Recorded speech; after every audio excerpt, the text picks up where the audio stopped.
They contacted, I guess, Bob and came up with their thought process. So I think this is actually one of those items where it was handled during the budget that was included because it's an annual request. But for a recognition standpoint, they like to come before the board and make the request. We could have easily, as staff level, just authorized this one because it was handled during the budget. But I think because of the historically how they went through the process, that's why it came to the board. okay, how do you vote? Aye. Aye. Aye. That's simple, wasn't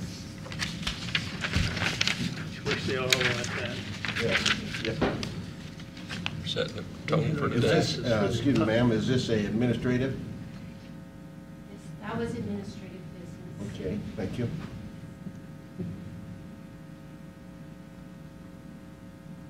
Glasses for the umpires. Yeah. We had one other item on administrative business, but the employee was unable to be here today, so we'll move that to next week. Okay. I had one thing. Got a little note from Ms. Rhonda Berry, and I really appreciate it. Thought it was nice. She made some comments in there. I think, isn't she an employee of the county? Yes. Yes. I like employees that come forward with no concern about somebody's going to retaliate.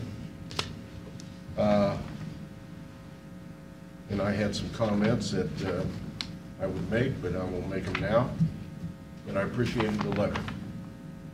Let's see.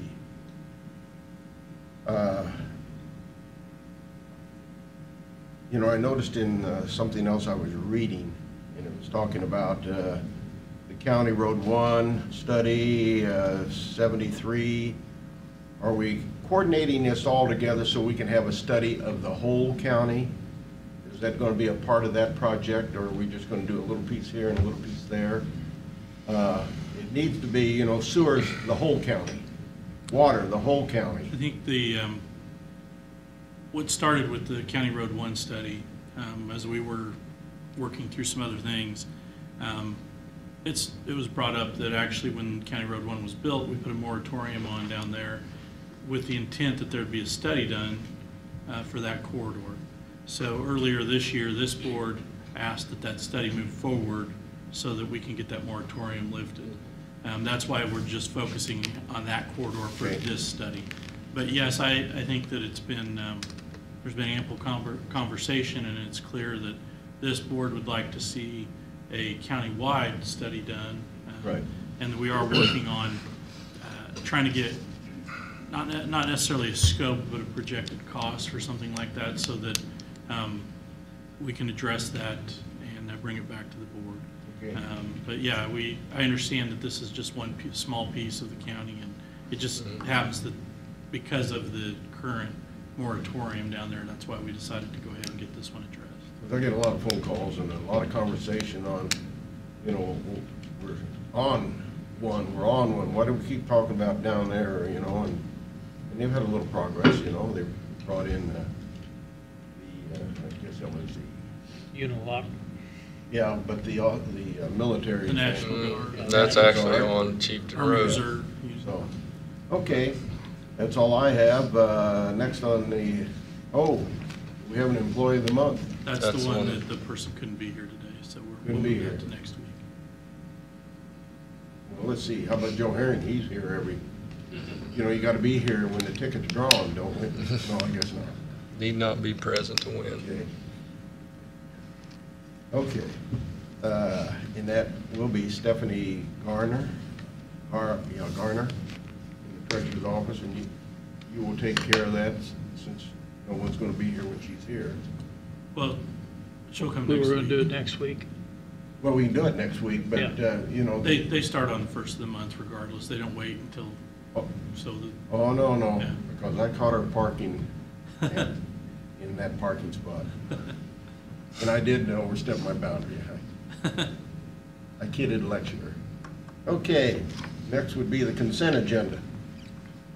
Anybody have any questions on the consent agenda?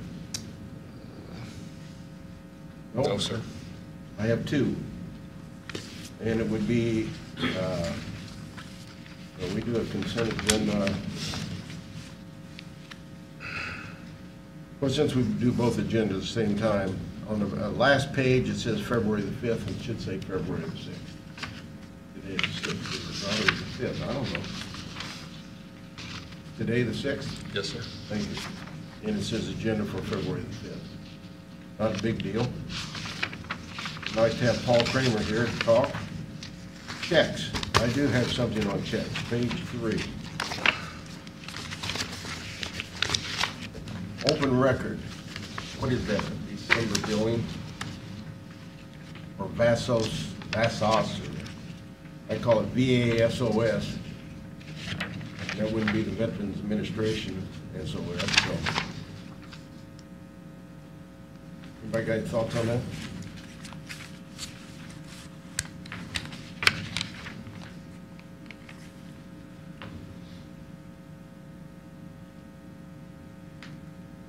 That's all right. If you I don't know on that one, I'd have to ask Yeah, Debbie. just find out. Yeah. Page 4. I believe that's the, Yes, go on. I believe that might be the county treasurer, County Treasurer? legal. Vassal law was legal fees. Oh, okay. Mr. Hoffman. Okay. Let's see, we can't get all these legal fees stopped. Got a judge up there at the federal level, we got one down here at our level. I don't know what they do. I guess they have a little consolidation of group where lawyers take care of judges, judges take care of lawyers, and they all dig into the same pot. I don't know. But we're paying an awful lot of legal fees that should have been solved a long time ago. Page 4. Transports. Bottom of the page.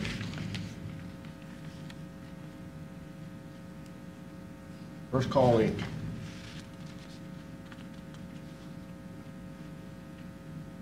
That- First call rings the bell, but it's not ringing out loud and clear. So, Riley. Say again? I can answer that. That's for the coroner transport fees that the county councilor's budget funds. Okay. Ain't a lot of money, Dave. Yes, we've always said that. In In fact, I think David looked into it one other time. We put it out for bid. Gentlemen, in the past, we have had great difficulty in obtaining coroner services. We'll look again. We can go back to the old way. One of the funeral homes, you know. We did used to use funeral homes, the state statute changed. Yeah, get statute. We passed statute on everything. Everything that works, we pass statute on. Page 5. We got that many people dying in the county? Autopsies. Lordy, lordy. $11,377. That's a lot of money. It's, I mean, Does everybody that passes away get an autopsy? no, I think. Not everybody, Commissioner. No. As far as these expenses, I'll see what I can do about I appreciate I that. think part of it is if, say, I'll use myself. Say I pass away in my sleep, perfectly healthy, But don't do it here. and they Yeah. want to know why, if there was anything that was not right. So they do an autopsy. If it was, maybe somebody shot you, but they need to get the bullet out, or, Yeah. things like that. Still a lot of autopsies. Yeah, a lot of autopsies. But why should the taxpayers pay for Yep. you to have an autopsy if you Yeah. died of natural causes? Yeah, Well, well, that's what my they're trying to father do. passed away in February. What do we care? Last year. He didn't get an autopsy Yeah. done because he was 93 years old. How much have been eating bull-the-belly? Yes. I mean, I noticed that too, and I've seen, they used to actually, when we had them on the bill, they listed the names. And you Right. know these people. Yeah. And you think, well, why are the taxpayers paying for them to have an autopsy when they have the That's financial what- means to pay for it. That's why I brought it up one time to David about Yeah. it, because I saw somebody's name on there. I said, Right. there was no reason for an autopsy. I said, this man had cancer and it was Right. Yeah. terminal. Yeah, and the system's not perfect, all right? Well, that's what we're here for, to help perfect To it make it, well, and pass it on to the well, I agree. I administrator. think that first off, that should be billed to the family, and if they can't pay it, then it comes back to taxpayers. But, Page 6, vehicle maintenance, $3,954.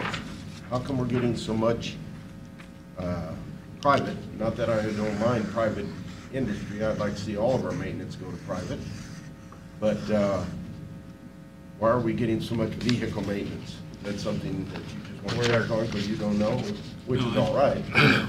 I know on those. that You know. Not every department utilizes the county shop. Some of the departments send their vehicles to the local garages. This one is not EMS. This is probably the Council on Aging. They have a lot of vehicles on the road, and they take them in for maintenance on a regular basis. A lot of money, $3,954. Yep. well, I think their fleet is aging, and vehicles should have been purchased all along, and I think she's getting on track to where she's replacing these vehicles like they should, but I think that got caught up in some KDOT funding that got cut and stuff that used to provide the vehicles or funding for the vehicles, and One of the then, problems with outside funding. right. So, but it's getting back on track, but Okay. 9/11, down at the bottom, $19,320. We still have money going into the 9/11 fund. It is on the taxing and building up something there, or what? This is the 911 equipment. Right. We're in a agreement with the rest of the metro. We all agree Mid-America Regional Council handles these things. And we pay Okay. into it. I can give you that bill that comes to me, a copy of that Why bill. aren't you paying it? Well, I could, but, Okay. I got, right underneath there, it says CDL reimbursement. Right. So we're paying employees to get their driver's license. Get their to CDL. get the CDLs. Yeah. When I was in business, I paid for my own CDL. I Yeah. still have a CDL. Well, Jeff could use you over there at Storm, Yeah. or Century. Yeah. He wanted me to get one, and I wasn't stupid. So I still keep mine, so are you saying they should pay for ours too? But it's No, I'm- interesting that we are paying. I'm just saying it, that's Right. should be part of their job. I mean, Well, not me, sir. not me. I don't know ever who it is, would you please leave? Somebody got their wings again? Must be you. Wouldn't be me, would it? Yes, it would, because that's where it was coming from, but I wasn't going to say. Son of a So I gun. guess we'll, Don't ever do Doug, that you want to again, be chairman man. for this meeting? You I said don't he's have my gonna phone leave. with me. I hate him. Yes. Oh, yes, we do. We've always paid the CDL since the CDL requirement came in the early 90s, probably 93. But Of course, that helped with their, don't you have to just renew it now? I mean, that's probably what that is. is that just the renewal? Yeah, it's just a renewal, yeah. Because I pay for the renewal, to drive, you got to pay for the Mhm. renewal. Yeah. But like I said, some of the guys have to have the hazardous material portion of it. Some of them have to have the Class A, some of them just have the Class B. All of them have to have the air brakes. They still have to, because I have to get a physical. Yep, Every so many DOT. years. Some of the guys get the regular DOT physicals, some of them just get them through the health department. We have some employees that travel to Kansas City to get like load oil or something. They need the regular medical card. Yeah, I have a medical card. Yes, I keep one too. Page 8, suburban water. Is that for the moving of the lines, the 21,000? On 182nd, Well, it's. Metro. 182nd and, That'd be the Turnpike Bridge part, where they redid the Turnpike Bridge. Turnpike Bridge. Turnpike didn't pay for that? No, we're responsible for the approaches. Yeah. They build the Okay. bridges, we're That was part of responsible the for the contract. approaches, we changed the road, we moved the road Yes. to put it on alignment. In alignment. Yeah, so it's just, and they were in private easement. Now we Right. got EMS on page 9 for $2,800.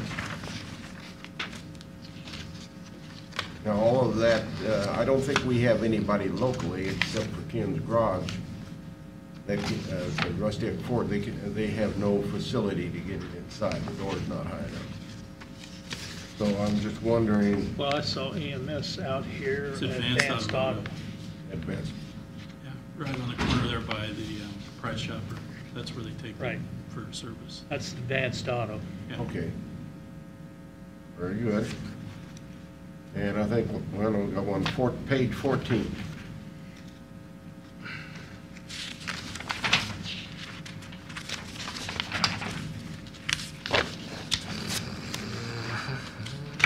And page 13. Jur. Page Go 13. back to the legal operations of this. I bring this up, and I know one guy said he didn't need any education. It's nice to be all knowledgeable and understand, page 15, juror. Many times they don't have the juror case, okay? They don't have the case. It's settled out of court. And you go and you're on the jury, and you see them in their little cluster, 2, 3 lawyers and a judge, or maybe just the lawyers, and all of a sudden it's settled out of court, but you have the jury sitting there.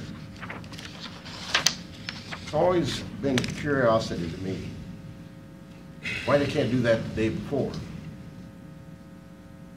Because we pay a lot of jury costs where there's no jury needed. So could we look into that? And I know the court's going to say, well, we're important people and we just can't get together the day before to make that decision. That is an outstanding amount of money throughout the year that we add for juries, and there is no jury needed because they've stood over there and negotiated for their client, and so now we don't have a jury, but we have to pay them the money. I don't know why.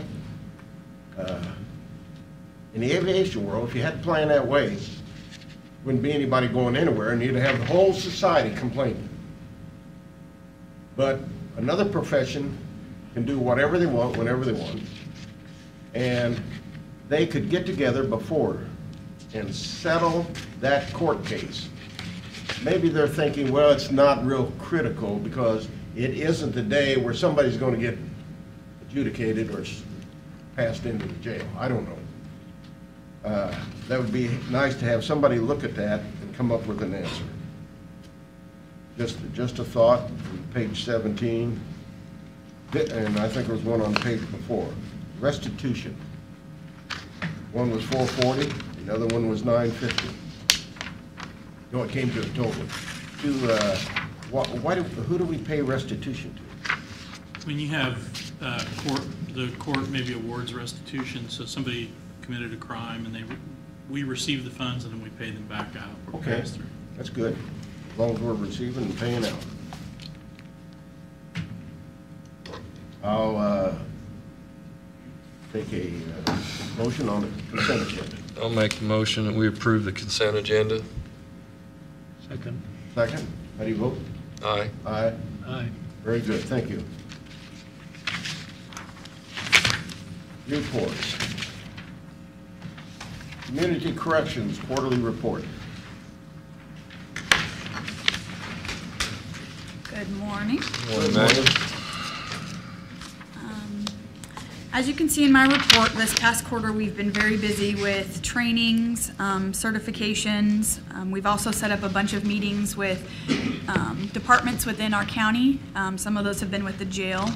One of those meetings we've actually continued with the jail every month. So in that jail meeting we just talk about policies, procedures, new changes that they have with individuals that we have being released or even taken into the jail, how we would like certain things to be monitored or discussions that are being had with our clients to kind of know how to prepare for their release to the community. So we again have reached out and we've done some presentations with the University of St. Mary's.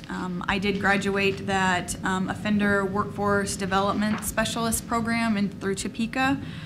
So I've been working with some of the different businesses in this community about trying to get tax credits and having them a little bit more understanding of the federal bonding system. So we've been working with a bunch of the businesses in the community. We've also had a lot of changes with our interstate compact. What that is the interstate compact for any individual who lives within a different state, they have the ability to have their case transferred to that state, but we have to go through a compact agreement that's offered through national requirements. There's been a lot of webinars that have discussed some of those enhancements and those changes. So I've completed all of those new enhancement changes webinars. And then we've had our office staff party, and we're getting ready to go into the new year. As far as the Department of Corrections goes, we have received all of the information to start doing our grant. So we will be working towards completing our grant and getting all of that finalized by May 1st. Again, there's been some changes as far as different requirements for our risk needs assessment, which is called the LSIR. So we've updated all of our requirements and our standards for that to be able to complete that assessment at the time that our clients are sentenced to us. As far as the county goes, we continue to participate in the monthly safety meetings.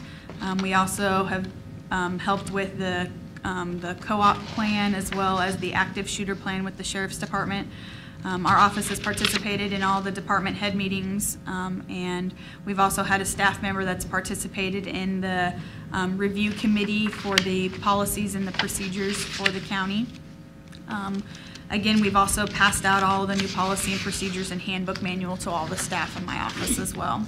And then we've also participated in the weekly updates with the county administrator that has been continuously passed out. As far as our budget requirements goes, we're about 44.99% remaining of our budget, and our budget still remains at $104,685.79. For our behavioral health grant, we're remaining at still around almost the full balance, which is the $41,000. In this packet, I've also included our new allotment letter from the state. We just received that a couple days ago. So we have been awarded initially the same amount as what we were awarded last year, which is the $232,640.45. So with that allotment letter, we'll start preparing our budget and our comp plan of what our goals and focuses are going to be throughout our agency for the fiscal year 2019. And then we'll also tie into that the behavioral health grant. The state of Kansas has been awarded another $3 million for the behavioral health grant. So that'll be awarded throughout the state. And so again, we'll apply for roughly close to what we applied for last year to be able to continue the functioning of our agency and provide services for our clients. As far as what we're doing internally through our agency, again, we have completed our own personal policy and procedures for our agency as well as, and we've also passed out the county's policy and procedures. Again, I've also attached our average daily population, or the ADP report, that I've kind of been keeping track of over the course of the last 14 years. So we can kind of see the trend of the population of the numbers of clients that we supervise. But I have also included, as of February 1st, the caseloads breakdown of how many officers we have and what kind of caseloads that we're working with. ISO SCAGs, Mr. Corey, he has 36 active clients that he's dealing with. Jamie has 40 active clients, and I myself have 17 active clients. Again, that totals about 195 cases that we are responsible for between active and transferred out and inactive clients. This quarter, which is the second quarter, we have successfully completed 4 individuals from probation. We did have 1 individual that was sent to the Department of Corrections. We did also have a client that has passed away on our caseload this quarter. We've accepted 20 new cases at sentencing this quarter and 11 from different counties. We continue to do our lunch and learns, again, with the Sheriff's Department, the parole office. We've reached out to the Health Department right around before the big rush of the flu and cold season to kind of help with some of the germs in our office. We've also reached out to the Guidance Center to start a new referral process with them and try to get some new programming back through the Guidance Center. And currently, as of February 1st, we had 35 offenders that were currently employed, 9 that were receiving full disability, and 34 that we're working on trying to obtain employment for. And as we've kind of continued through the new trainings and the growth through our agency, again, we still continue to add to our goals. We're going to work on a better audit system. We're going to work on file audits and actual office contact audits with our clients. And I'll be conducting all of those. We're going to work a little bit more diligently on sanctions and incentives and what kind of really works best for motivation of change with our offenders. We are still engaged in the Thinking for a Change program, which Corey and Jamie both facilitate that program in our office on Tuesdays and Thursdays to our offenders and to also parole offenders. We're going to work on memorandums of understanding and contracts to make sure that the agencies that we use understand what we need from them and what we can and can't give them as far as documentation and details go.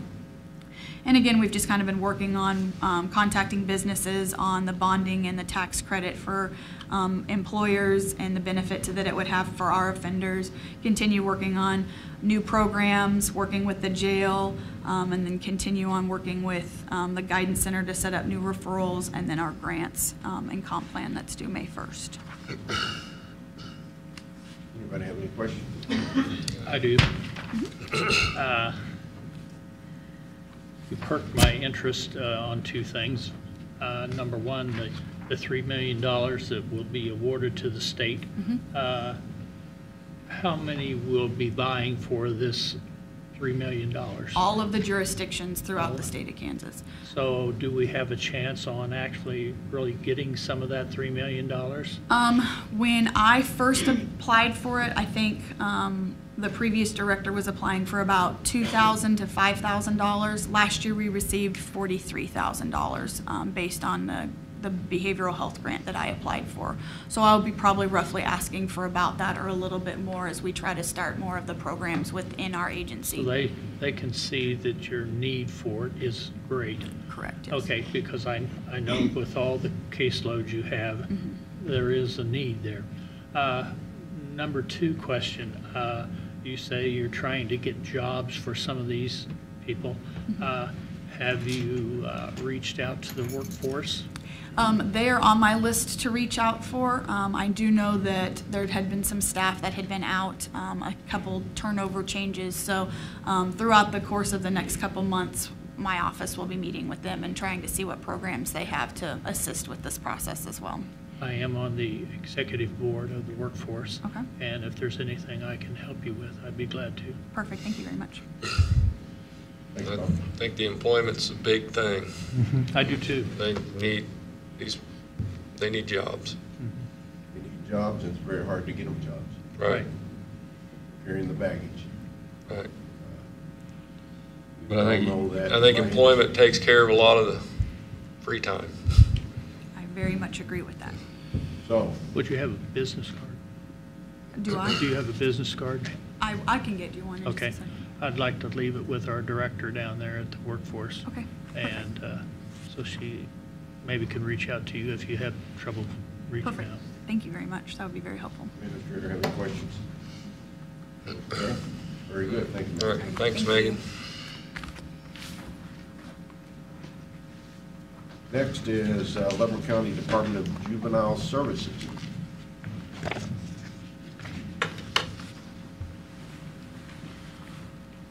All right, good morning, gentlemen. Morning. With us? Morning.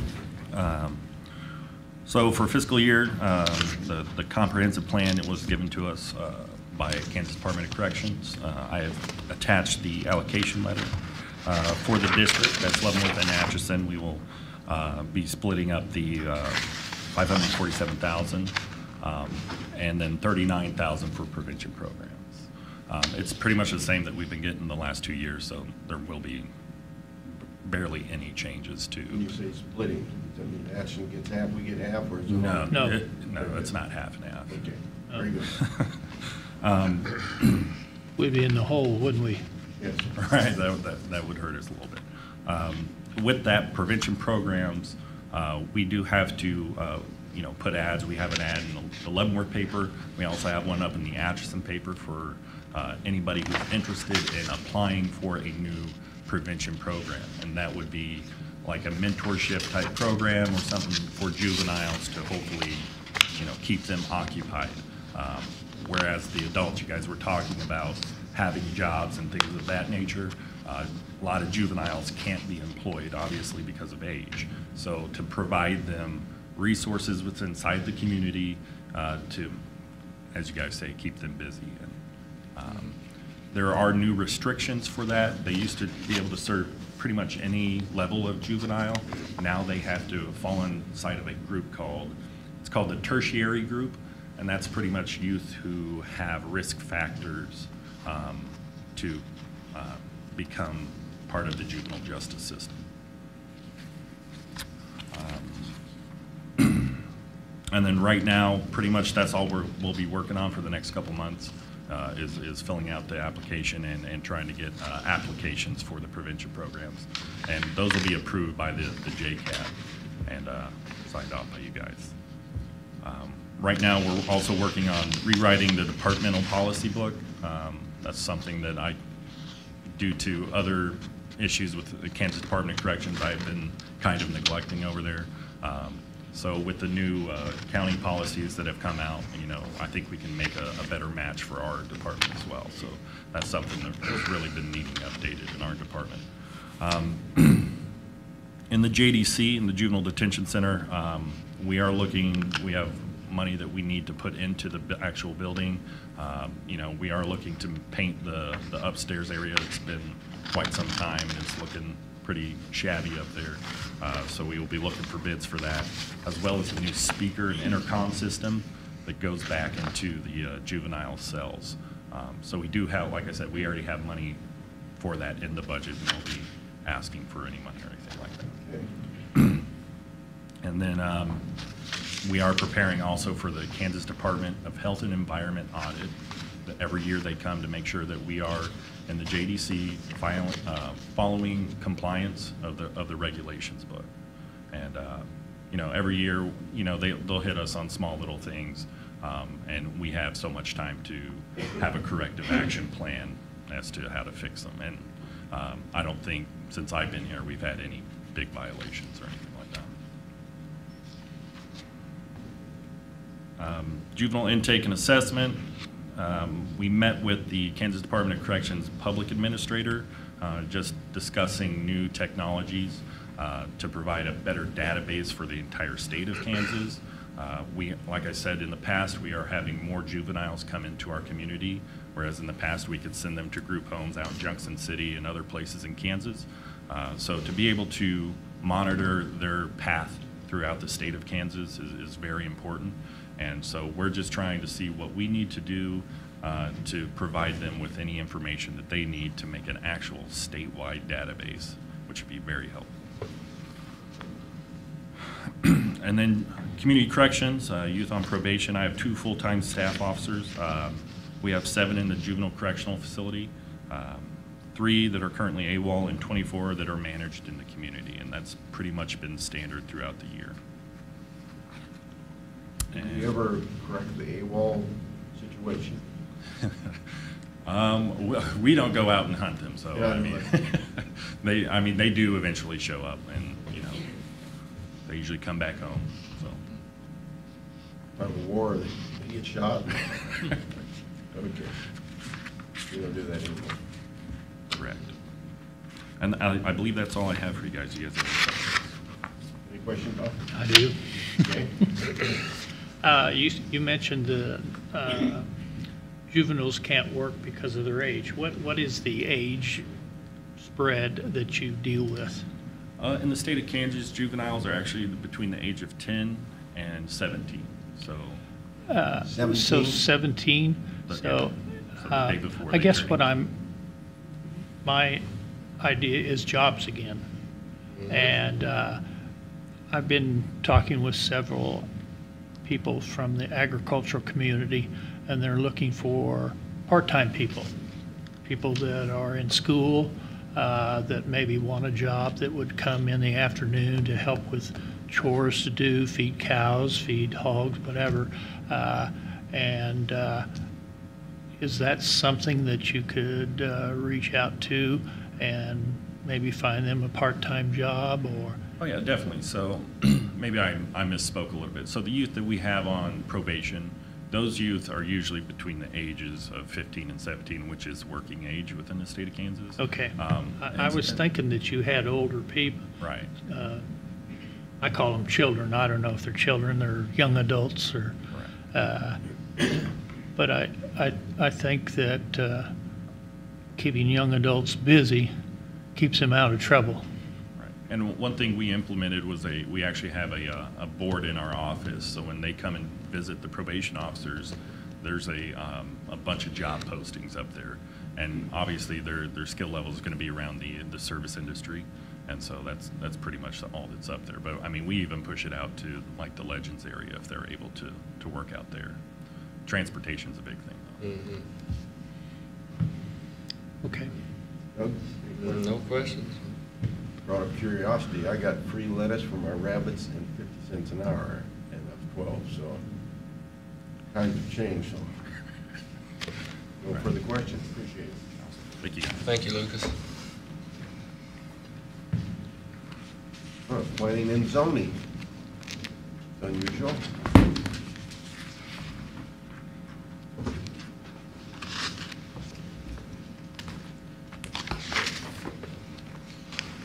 Good morning, Commissioners. Good morning.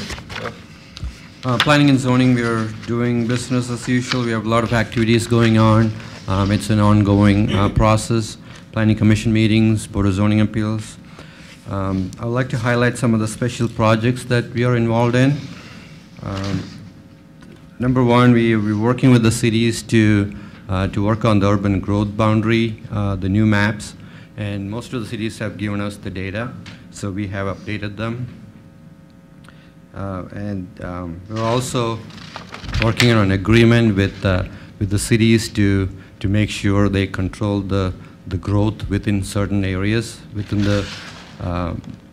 the city limits. So a couple of cities have showed some interest. So I'm working on an agreement. I'm working on an agreement to let that happen. So in the next few weeks, I'll be presenting that before you. We're also working on the land use plan for the County Road 1.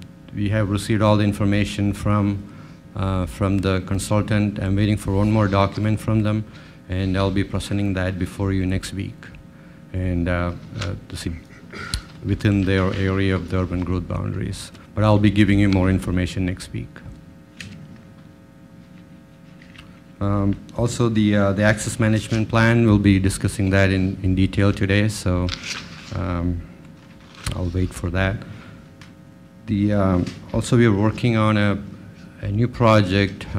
We have a lot of septic systems and drinking wells in the county, and there is very little information about the location of some of the wells. So what we are going to do is we're borrowing a GPS unit from the county surveyor's office. We're going to go out there when we inspect the septic systems to get the location. It's pretty accurate, and we're going to plot it on the maps. So we have a very detailed map of all the locations. Because a lot of times the septic systems will be located close to a drinking well, and we don't even know if the well is there. So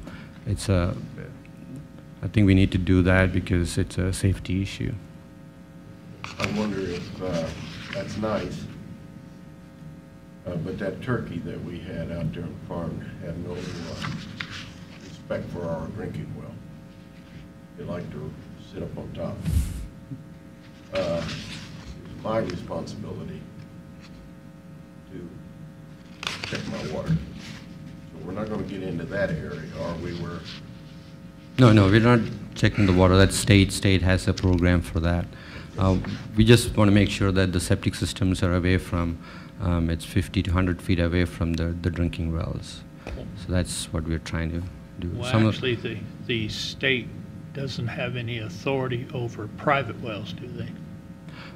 No, no, Right. the property I was owner gonna is say, responsible for, I have a well myself, and I've never been contacted by the state on any testing of it or anything like that. unless you have some concerns, then you can contact the Right. state, they'll come and Which test. I think people need to have their wells tested on a regular basis. Okay, thank you, excuse me for interrupting. Well, that's all the projects that we're working on. Do you have any questions for me? The only thing I'd have to say is I'm looking forward to the two projects that you mentioned at the first, that I think before I ask any questions, I think I'd rather see your report and Yes, look it'll forward be, to it. yeah, I'll be before you next week Okay. with the reports. I just had one question, Mr. Chairman. You said you rezoned some lots in Fairmount area? Correct. Is that like in the old town of Fairmount, the original plat? Yeah, it was all like 1 acre, less than Uh-huh. 1 acre tracts. So And we- then I'm assuming Reno would be the town of Reno? Yeah, we're working on that. It's a little difficult because we have to contact all the property owners and make sure they know about But it. there is an original plat of the town of Yep. Reno? Same situation. Okay, all right, thank you. Thank you. Okay, thank you very much. Finally, that was the final on session 1, so we will adjourn. Does anybody need a period, or you just want to keep rolling? Keep rolling. Okay, we'll. We need a motion to adjourn from session 1. Sounds good. Make that Second. motion. Yeah, I'll make a Second, motion how do to you vote? adjourn. Aye. Aye, Aye. thank you. Now we'll convene session 2. And under session 2, presentations and discussion items. Okay? Recommend 2 appointments to the LCPA board. Well, Mr. Chairman, wasn't my motion last week to table it till the Port Authority conducts a work session? That it was. Okay. So, have we gotten anything back from the Port Authority?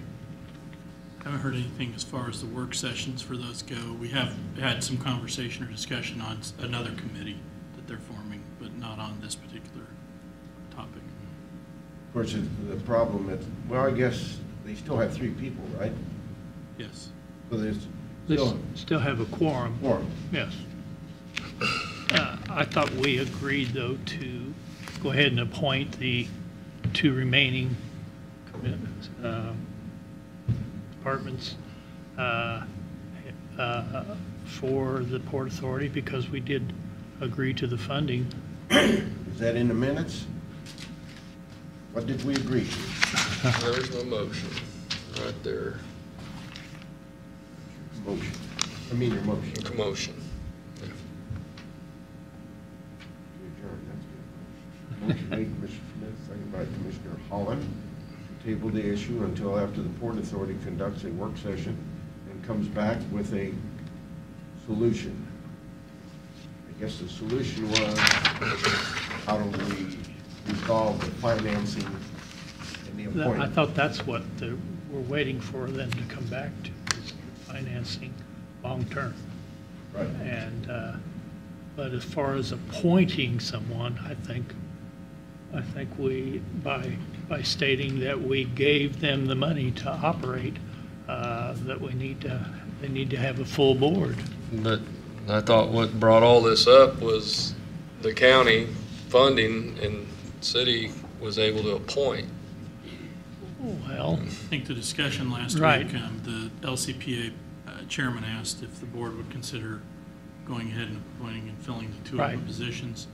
And I had stated that I would put it on for your consideration, that's all. Obviously, it can remain tabled, you can make a decision today, or we can continue to wait. Well, we can always appoint and That's 2 new members unless somebody. I'd like to actually see more I'd really like to see more board members on there. Represent somebody from each city. A lot of volunteers there. A lot of volunteers. Well, but the way all the cities in the county can feel they're represented.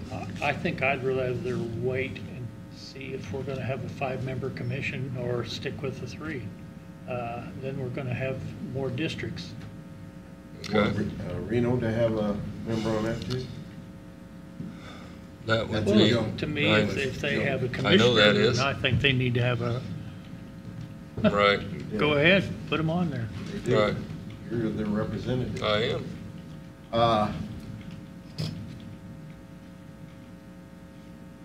But there's a lot going on in Baser, Tongi.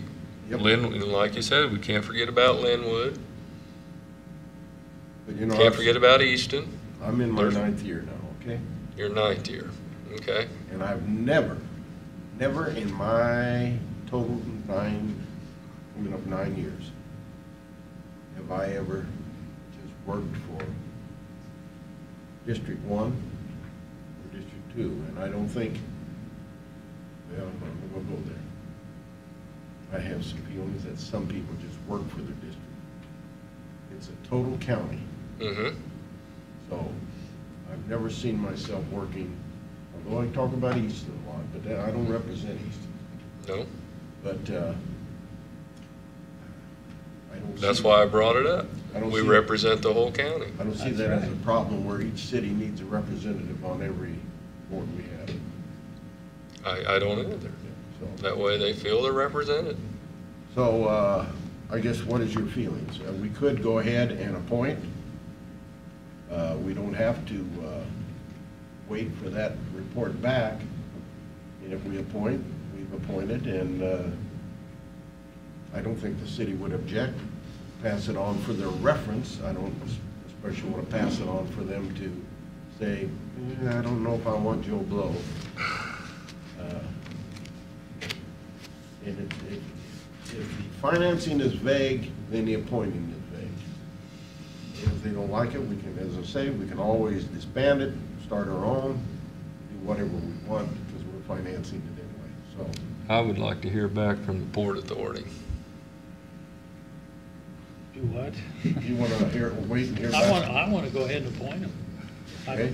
I do. I mean, I think we kind of alluded to that effect, that we were going to appoint them so, because we gave them the funding and so they could move on. Yeah, we're still going to, Yeah, Wait you know, for the future.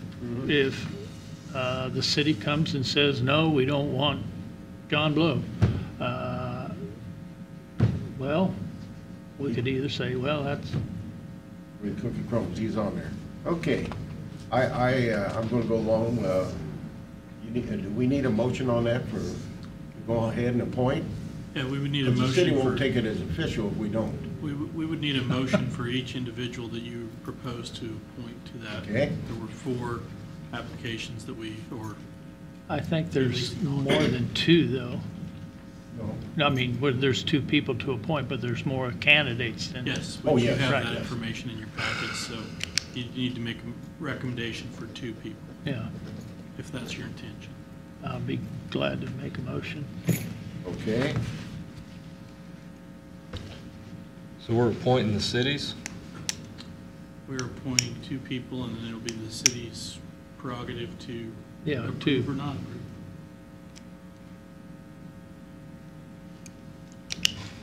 so Okay. you have somebody you want to appoint? I have 2. You have 2. Mhm.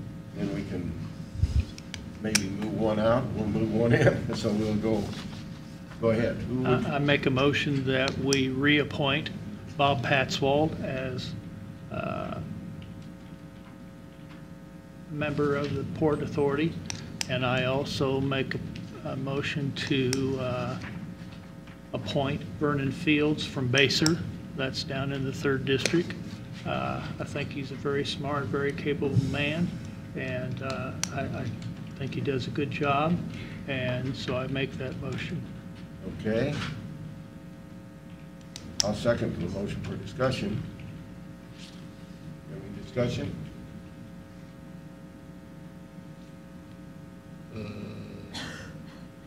No, because I have- I think if, like I said, if we're talking about the county funding, the county should Yes, appoint these folks. that's right. And you're saying if the city agrees, that's who will be in there. Right. I guess I'm gonna remove my second till we decide who is gonna be the final two, Mhm. okay? Because I have a disagreement with one of your people, not So- as him as a person, but I have I go along with one of them. I go along with Mr. Patswell. But I would like for,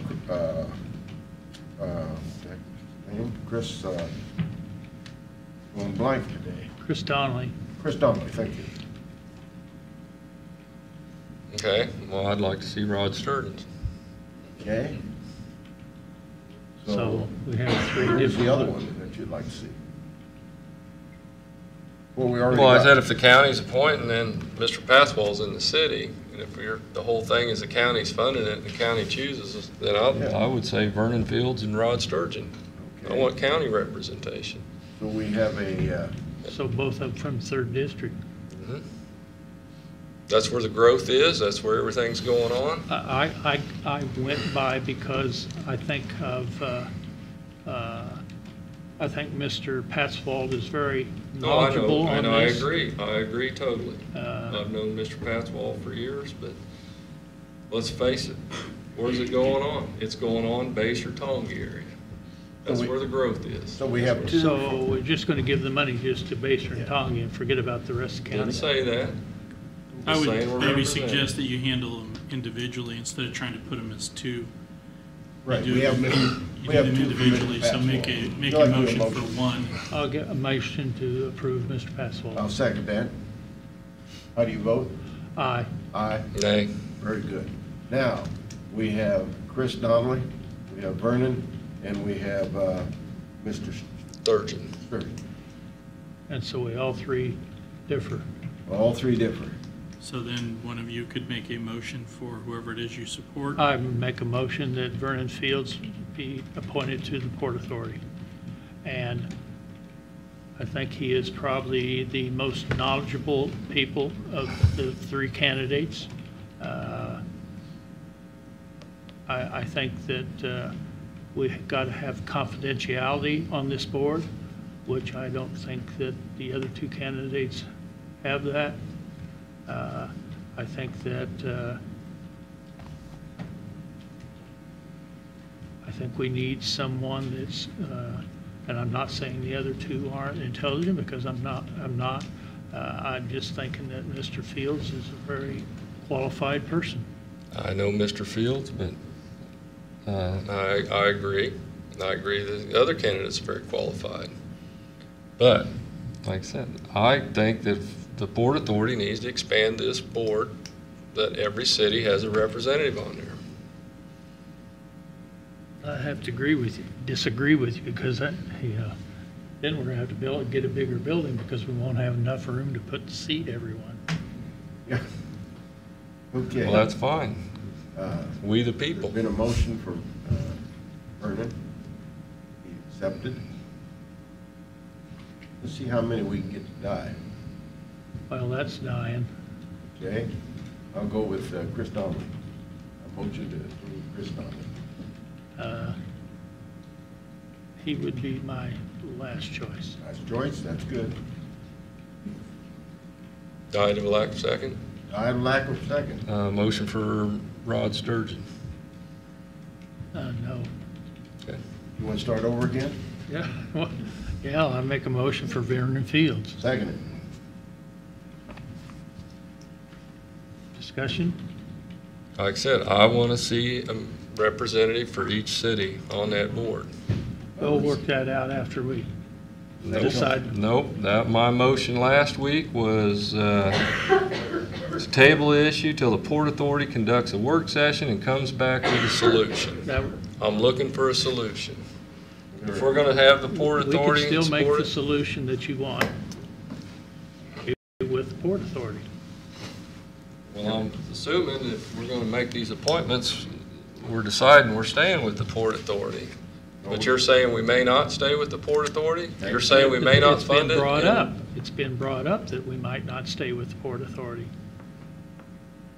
I'm going to second your motion. Okay? How do you vote? Aye. Aye? Nay. Very good. We will get those sent over to the city for their next regular meeting to consider. That's tonight. Well, it'll be after, probably tonight. I don't think that's enough time. Well, they to give can't them a handle chance. things that rapidly? We'll send it, it'll be up to them, but I I'll wouldn't. hand carry it over for you, Dick. There's likelihood that since it's not on the agenda, they won't. I'll even carry it over for They you. can add it to the. I will Well- get it. We will get it. Thank you. And just me, I guess one commissioner would like to see more representation on that board. And that's part of the solution I was looking for.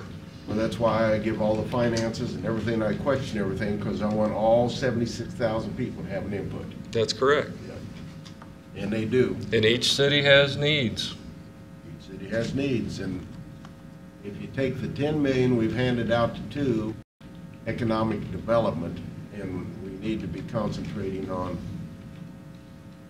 secondary roads. Secondary roads, that's There we correct. go. So, okay. Next item, yes, sir. I guess one question I want to kind of add, Doug, is You really want to ask him? I worked hard to get the 5 million to the Tonganoxie area. Yes. And so I'm not saying that we don't need more representation, but I'm saying we need qualified representation, and that this commission works for all. I'd like to think they work for all We do, cities. and that's correct. This is, I agree. I also helped work on and get the annex down at Tonganoxie.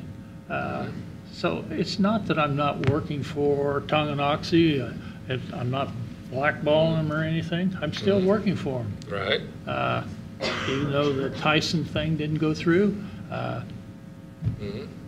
Well, like I said, we've got Baser that's growing, and But Baser they don't could- have an industrial park. That's, There's we lines don't, that but they need get out. retail. Baser needs retail.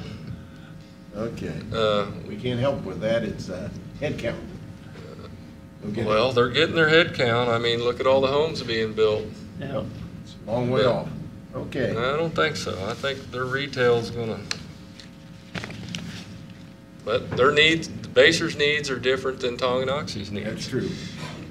but again, Without, I think that Baser can come to the Port Authority and present their case. and Linwood's needs are different than Baser's needs. Well, then they need to go to the Port Authority, Well, not to that us. would be, that's why I think they should have a representative on the board. They Very would be good. there. I'm gonna roll this wagon, All right. since I'm pushing it right You're now. pushing it. Let's go next to consider a motion to approve the access management policy. That, Be David and Sarah. David and Sarah. This is, we had a work session on this a few weeks back. We made the adjustments that were discussed during that work session. Okay, very Bringing good. it back for your consideration. Okay? Good morning, Commissioners. Morning, David.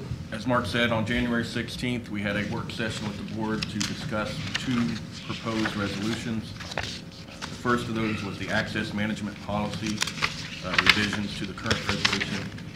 So after we met on the 16th, we made a few revisions based on comments from that meeting. So number one on the resolution was revised to try to clarify and clean up the language of number one. On page 2, we added the corner clearance from the intersection. And then we made the second table on sheet 2 didn't match with the diagrams on page 3, so that was corrected. And I believe that covers the revisions that I made to this resolution. So, on the arterial at 660, now that's on 660 on the same side. It doesn't count if there's a driveway on the other side of the road on spacing. Correct, you're looking at, Just on the side that side the of the driveway road. is? Okay. Alright. And 330 from the intersection on a major arterial? yeah, to try to, the idea there is to protect the intersection from Right. getting driveways and entrances too close where they could hamper future development of the area, so. In case they put a roundabout in at the intersection? No, it's Well, more like actually, turn that's- lanes Okay. and items like that that would get in the way of the stacking and the queuing. No, but that does bring up that point is, yes, Right. intersections or driveways at that intersection could affect the design of it. Right. I got stuck in Lawrence. I was there for 5 hours trying to get out of that roundabout. It was just ungodly, you know. Why, did you just keep driving around and around? And finally, I went up on the third lane, which is where semi-trucks and big trucks go, and it pushed me off, and I was so happy because I'd run out of gas and I was getting hungry. So, but, I went over a roundabout on Lawrence and zipped in, zipped out. yeah, but see, that's a university. Yeah, but we got No, St. I Mary's wasn't up at University. KU. Oh, you weren't KU? No, it wasn't KU. Okay, but, you know, we have a university, so we should be intellectually capable. I'd kind of like to know how many roundabouts Lawrence does have. This was a new one that I didn't know about. Yeah. So, my only question on that whole thing was, on page 2 of 5, says, right in the middle, B, all of the road design is 500,000 per mile. That would be the That's next. the agenda next item. resolution. We'll get to that after this one. How'd that get out of order? Did you do that on purpose to embarrass me? Yeah.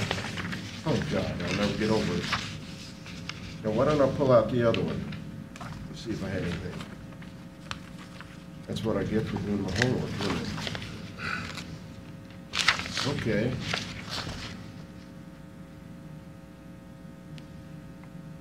Any other questions?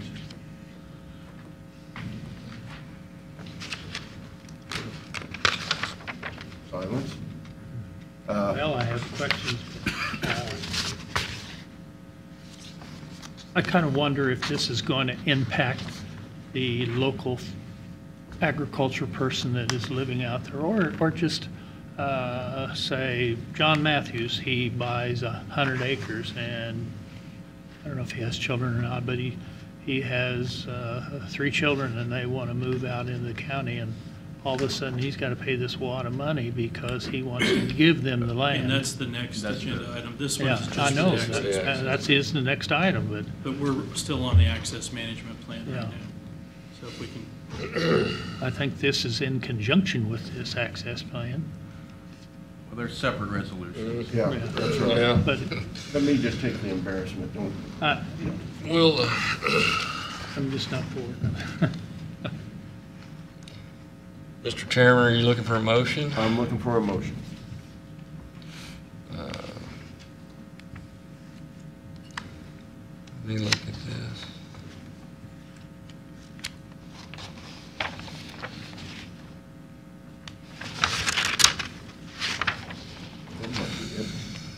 I'll make a motion that we approve Public Works Access Management Policy with Resolution 2017-001.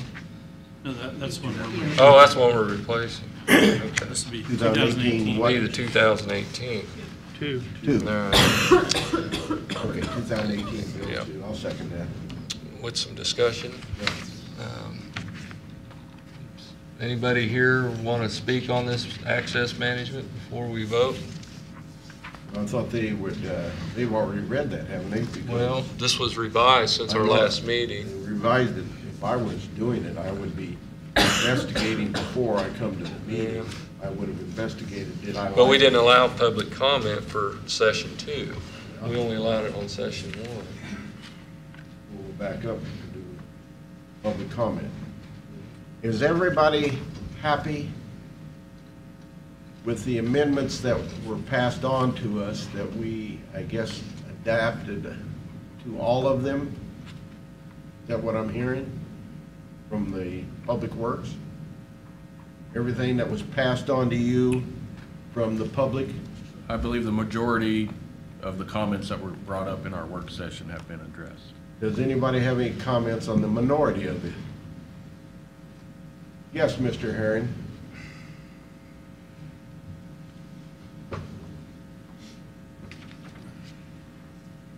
Can you keep it brief, sir? Joe Herring, Herring Surveying, 315 North Fifth Street. Thank you for letting me comment on this and appreciate the work that staff has done to address the majority of the issues. These are just clarifications for myself and the public. The transfer on ownership clause was taken out of there. Are we assuming that now that when the property that does not have the required access is allowed, now it's grandfathered in, when they sell the property, they can also have access? And that is at the time of the creation of the tract, not at the, I think that was in planning and zoning, so to let Jeff address that. you want to have that, We felt like the transfer of ownership has nothing to do with the actual regulations. Whoever is buying the property still needs to meet all the regulations. So it doesn't really matter if you sell the property or buy the property, they still have to meet the regulations. But if there's already a driveway access there, it's not grandfathered in, they'll have to come in and reapply for an entrance permit? No, sir. If there is an existing one, it's allowed. Okay. What if it's a tract that does not have an access yet? It's already developed. I mean, it's not developed, it's already exists. It doesn't matter who owns the property, and whoever is owning the property has to, meet all the regulations. So. I thought there was a grandfather clause in there that said if the property exists at the time of this regulation, a resolution, they were granted, or they were guaranteed an entrance.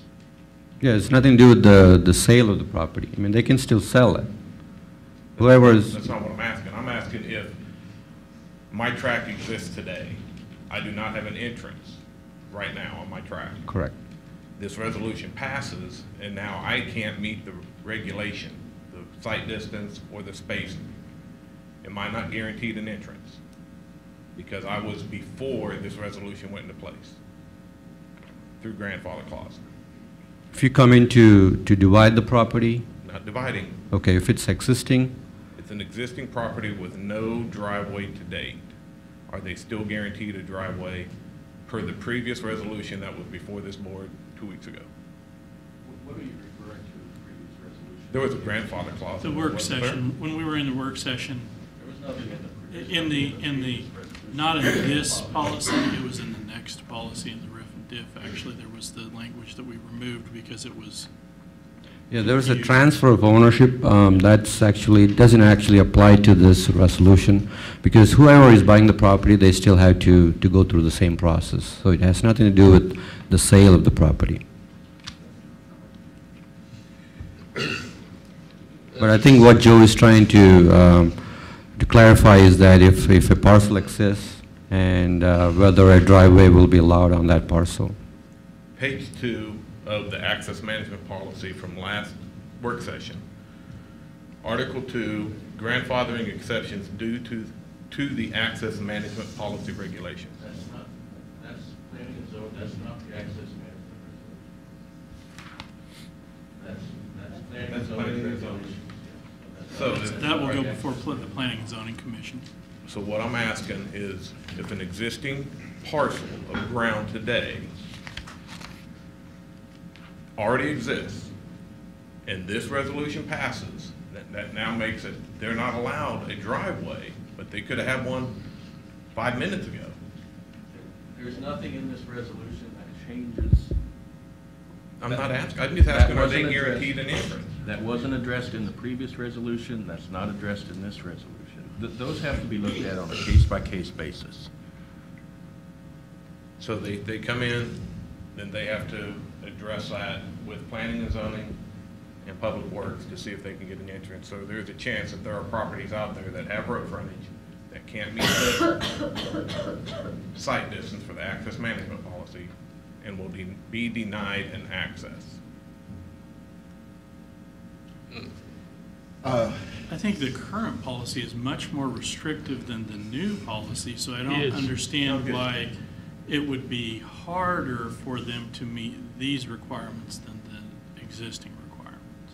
I'm not disagreeing with that. I think that this new policy is head and shoulders better than the one that was previously passed in 2017.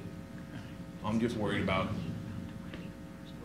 I got confused between The two different access planning management, and which is the zoning planning versus zone. access Okay. management. Yeah, this is, okay. So if we come to that case, they have to come in individually. Well, any new driveway obviously has to be reviewed. That's part of the access management plan. Okay. But with the current resolution, it's much more restrictive than this Oh, proposed. I agree, that there's no disagreement there. And the other was, and just clarification again, on the road spacing, on an arterial road, we have a 1 mile spacing for public roads. If a development goes into that 1 mile, will they get access for an interior road?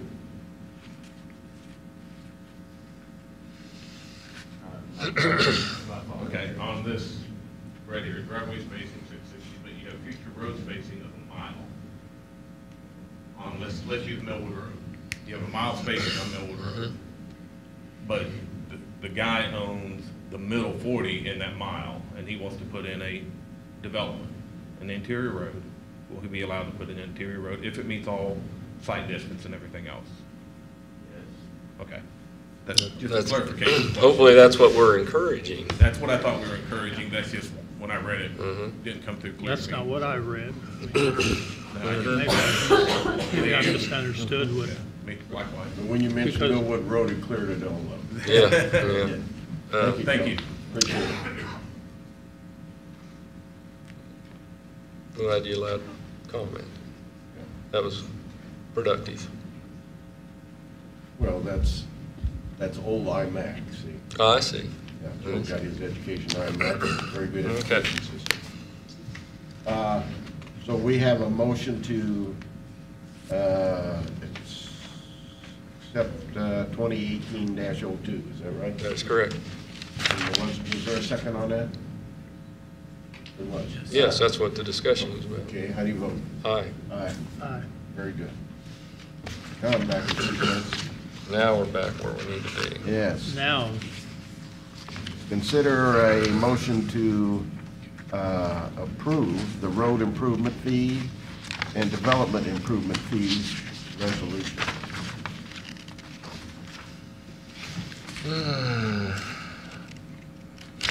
Public Works again.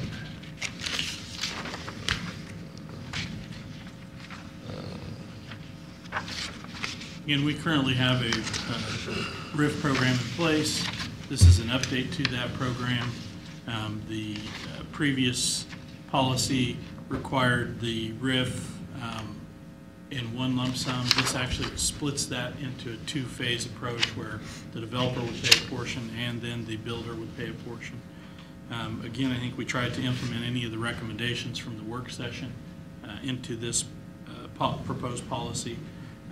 And there is included in the packet, I think that's where some of the confusion came from, the planning and zoning county access management policy. That will go to the planning and zoning committee. That's something separate from these. We just wanted to include it as just additional information for you. This resolution handles how we will address the current RIF policy as a new policy with a RIF and a DIF, which is development impact fee. Improvement fee, excuse me. Do either the commissioners have any questions?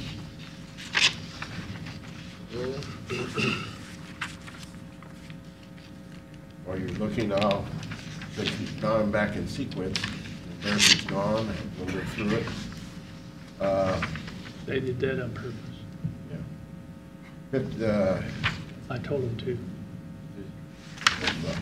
I appreciate that. 54, we're 54% non-taxable.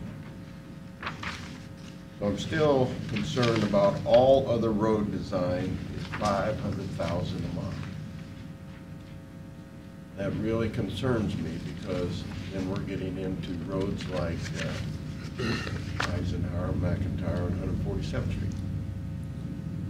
And I know when Wyandotte County did their roads, they didn't do all their roads that way. They just went out and graded, chipped and sealed. Now the improvement. So it bothers me because that would take out a lot of secondary roads if we're going to go out there and spend $500,000 rather than even the $300,000 maybe a hair high. So I'm concerned with how much money we're spending on some roads. When I know 207th Street, they would have been happy with chip and seal 15 years ago. And 182nd Street, the history on it's getting pretty interesting. So we actually ought to take 182nd off the, not do it yet. So the road costs came in. We reviewed a handful of different reports that we've received. I believe we even received some costs from the commissioners themselves for us to review. And at this time, where we've kept our costs, the $500,000 has been a pretty stagnant cost for the last 20 years on an improved corridor that has high volume traffic that also needs to be capable of handling trucks. So we see that on our major road areas. The $300,000 is what we've seen for the costs associated with secondary roads, low volume roads, and those costs include site acquisition, it includes design, it includes utility relocation. So it is not just the blacktop that is cost in there. That is the full life project cost. So I do think that those values, especially when we start getting into being able to bring those to you in the next couple years, they're going to be fairly true. We do have the ability every 2 years as projects continue to evaluate the costs and adjust them accordingly when the biannual report comes out. So that is something that is in there if we do see that we're able to change the method of road construction into the benefit of a reduction of costs. We can address that and assess that every 2 years. Usually on a gravel road, the restriction is bridge, gravel road. And it's nice to move out on gravel road and then come in later and say, I need a hard surface road. It's very expensive. And I guess what we need to do is broaden out what we want. It's nice to have nice roads. People build houses out there. But our last meeting, it came out about kids buying $200,000 homes. You know, some of the kids ought to be looking in Leavenworth. We got a lot of $45,000, $55,000 homes. But everybody thinks you need a $55,000 home, I mean, $200,000 home at least, and a hard surface road. And if we have a hard surface road in the city, it needs to be primarily the snow removed on that road. We don't care about 4th Street, 5th Street, 10th Avenue. My side street has to be, taken care of. There's a certain amount of money, and I think we're leaving out, it's amazing how we take care of everybody but those on Social Security. Is there anybody here getting a Social Security check other than Bob and I? You get one, Bob? I do. Yeah. Anybody? Just started. Okay, so we got 4 people. And I was the last one to get the whole benefit because... I did too. I waited. Okay. It's interesting, of all the fees, taxes, and I brought my bills because this is year of the taxpayer. I have and this happens to be a energy bill for Kansas Gas. Service charge, delivery charge, gas system reliability surcharge, weather normalization, cost of gas. The cost of gas is very important. But for some reason, we've broken out the franchise fee, the city tax, and the county tax. And it's amazing what that does to somebody on Social Security. But we don't care about them. We don't care about them anymore. We're going to take care of this group, that group, you name all these other groups. That's who we're going to take care of. Now, those people on Social Security gave every one of you others, other than the 4 hands that went up, what you got today. Because it wasn't us that creates the 100 and some trillion dollars indebtedness. Hear that figure? 110,000, over $100,000 indebtedness. That Congress has taken away Social Security. My mother, instead of getting $650, would probably have gotten $3,000 if that fund had been left alone. But no, Congress. So I think we have to watch what we're demanding out there and give people something of what they want. But, you know, the rules that you use, and I never remember the name of them, the engineering rules, the curve. AASHTO standards. The curves, the hills, we got a hill over here that has an incline. It's called 20th Street, and it's too high, and truck traffic isn't allowed on it. Well, that's funny. I just saw one going up there yesterday. Probably U-Haul, wasn't it? No, it wasn't. It wasn't? It was a local truck, but it was a triple axle truck. So, you know, and I appreciate, but that if we somehow remove some of these engineering designs, and I know that's where you went through, engineering school. But if we somehow regulate it for our taxing base here in Leavenworth County. But if we don't care about it, we can go out and borrow $97 million tomorrow, and there's going to be a whole group of people happy, but it won't be the people who have voted for the sales tax, because there's a lot of things that have to enter in. So I think that we need to watch what road designs we come up with, and 207th Street is a perfect example of what we got ourselves into and why it took so long. And we really could have got ourselves into a very significant problem if we had cut the lines to the fort and to the prison. But we didn't do that. We lucked out. Maybe there was a cut and I didn't know about it. Oh, you would have known about it. You would have known about it. So I think we need to. We might not be here. Yeah. Yeah. I think we need to monitor that a little bit more for the benefit of the more mature taxpayer who cannot afford a $200,000, $300,000, $400,000 home. Well, this resolution would put the burden, instead of having to raise our mill levy and put the burden on the taxpayer. Yes. This puts the burden to help fund the road improvements on the developer. And I appreciate that part of it. So if our options are raise taxes or do a fee. It also encourages development along existing improved roadways. It encourages development there. And it encourages the responsible growth as far as when you do the interior roadways, when you do the lots and actual plats, it reduces the cost per lot. And there's actually a couple of scenarios where it gets down relatively, I think it's actually there's certain developments that would come out as a zero impact fee for the div because they've done a actual plat with interior roads and so on. So we're encouraging smart growth through the platting process. So when you plan and you plat, doesn't mean that you're necessarily going to go out and sell all of those tomorrow type thing, but the plan is in place for potential future. So where the plat is the most powerful is in that beginning stages and how it plans out everything.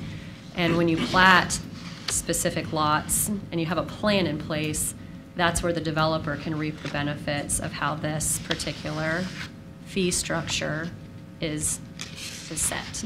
So current fee structure puts the entire burden of the entire road onto the person who is going to be building the house, the homeowner. be it a $50,000 house or a $5 million house, they're all going to be assessed the same fee that is going to be going up every year by a certain increment until it hits $500,000. That's currently the way that the policy is written. So that requires the county to have to look at taxes, because at that particular increment and the way that the growth currently is, we're not going to be reaching the place in order to collect enough fees to complete a specific road if there's 3 developments that go in, type of a scenario. So how this is structured is it places the burden in 2 different areas, and it encourages smart growth through the platting process. Any commission? Bob, you have something? Yes. Go ahead. Got a couple questions. Number one, you said pass part of the fee or the fee along to the developer. Where do you think the developer's going to pass that along to? The lots. And that's an appropriate method of passing it along, but again, with the process of the plat, and you can obtain lots and create them and things like that. That's how it Then they're goes. going to pass that along. Don't you think that's going to stagnate building? We don't believe so, no. And the reason for that is we have 2 very strong communities to our south and to the west who have much different structure than this and require a lot more from their developers. And it has not stagnated their growth, so we do not believe that it would stagnate ours either. Again, I think this is designed to encourage responsible growth, where you have a section of roadway where somebody comes in and puts in 7 homes on a half mile or even a 3/4 mile stretch of road.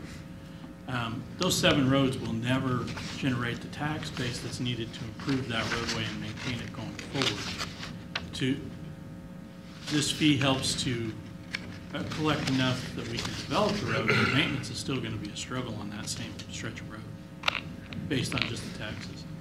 If you do the same thing and you come in and put 20 lots in an interior roadway, then that generates the tax base that you need to maintain that road going forward. It helps assist with building the road. So that's really what this is designed to encourage as well. Not just we want the money to build the road, but also to encourage developers to come in and do the plats, like we help with future growth. So we don't end up with landlocked plats, areas that can't be developed in the county at all because there's no way to get to them. So this is all part of that. And it's also, whether it's the developer or the builder, I understand your point.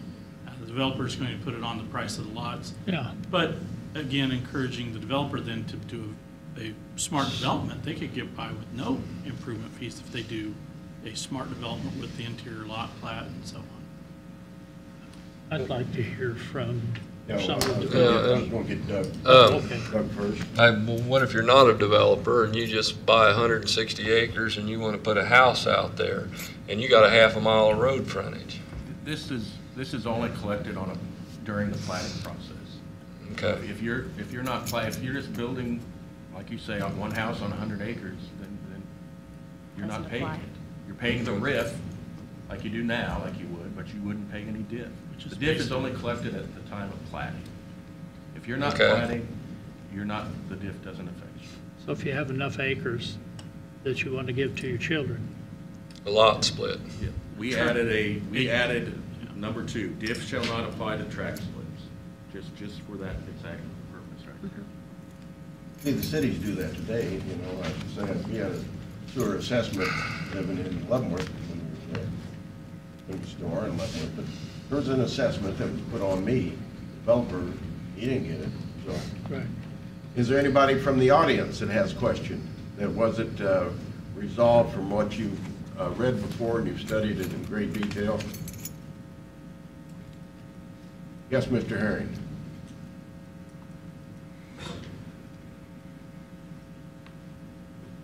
Joe Herring, Surveying, 315 North Fifth.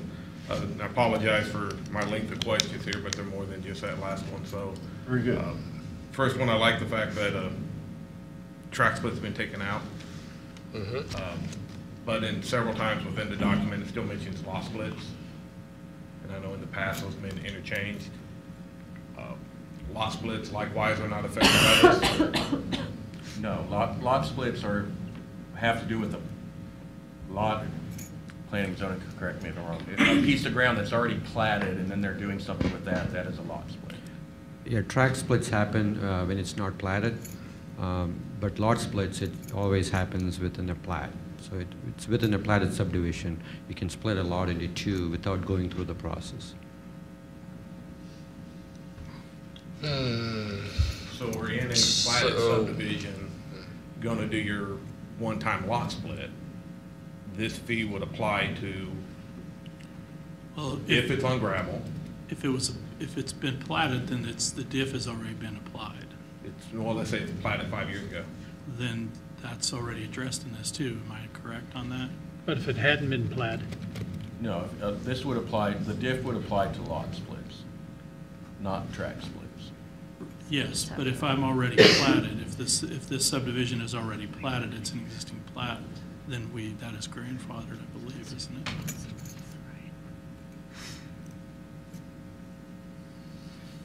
Because it happens at the time of platting. That's when the diff is collected.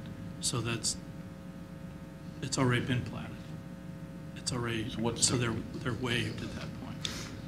Is that a replat or is that, what is that? Yeah, so you're replatting, so you're going through the whole platting process. They can do one-time lot split by just going through our office. Yeah. Say they have 10 acres, and it's That's- platted, they can. The plat's already grandfathered. They can do like 2 5 acres. Okay. Yes. So if you have a platted subdivision and the existing lots in there that are not built on yet would be exempt from any of these fees? From the Other diff than fees, the RIF would still be in place. Yeah, the because that road comes at the time of improvement building. fee, So right. That comes at the time, so the so diff the would- gentleman that called me before I come into this meeting, he had 75 acres. He had 3 children. And he was very concerned, he was not for this. He said that this is going to cost him more than he can afford to give this land to his 3 children because they're to the age now that they're in the military and they're coming home and one thing and another. So what is his cost? There's too many, without knowing that particular piece of ground, there's too many variables, we'd have to see that piece of ground. Is he on a paved road now? No, it's gravel road. How much road frontage does he have? I didn't ask. There's just so many 75 factors that acres, I would It's hard imagine. to answer specifics without seeing the piece of ground. And we Okay, go by well, you- lineal feet of roads now, like the acreage that was previously very specific. Now, we go by the 90 roadway acres, frontage. over 2 miles of road frontage. I don't think is that even feasible? Well, how far? 90 acres is 2 miles of road frontage. It would be, you're most likely on 75 acres, you have a quarter mile. Quarter mile half frontage, mile half road mile frontage. deep.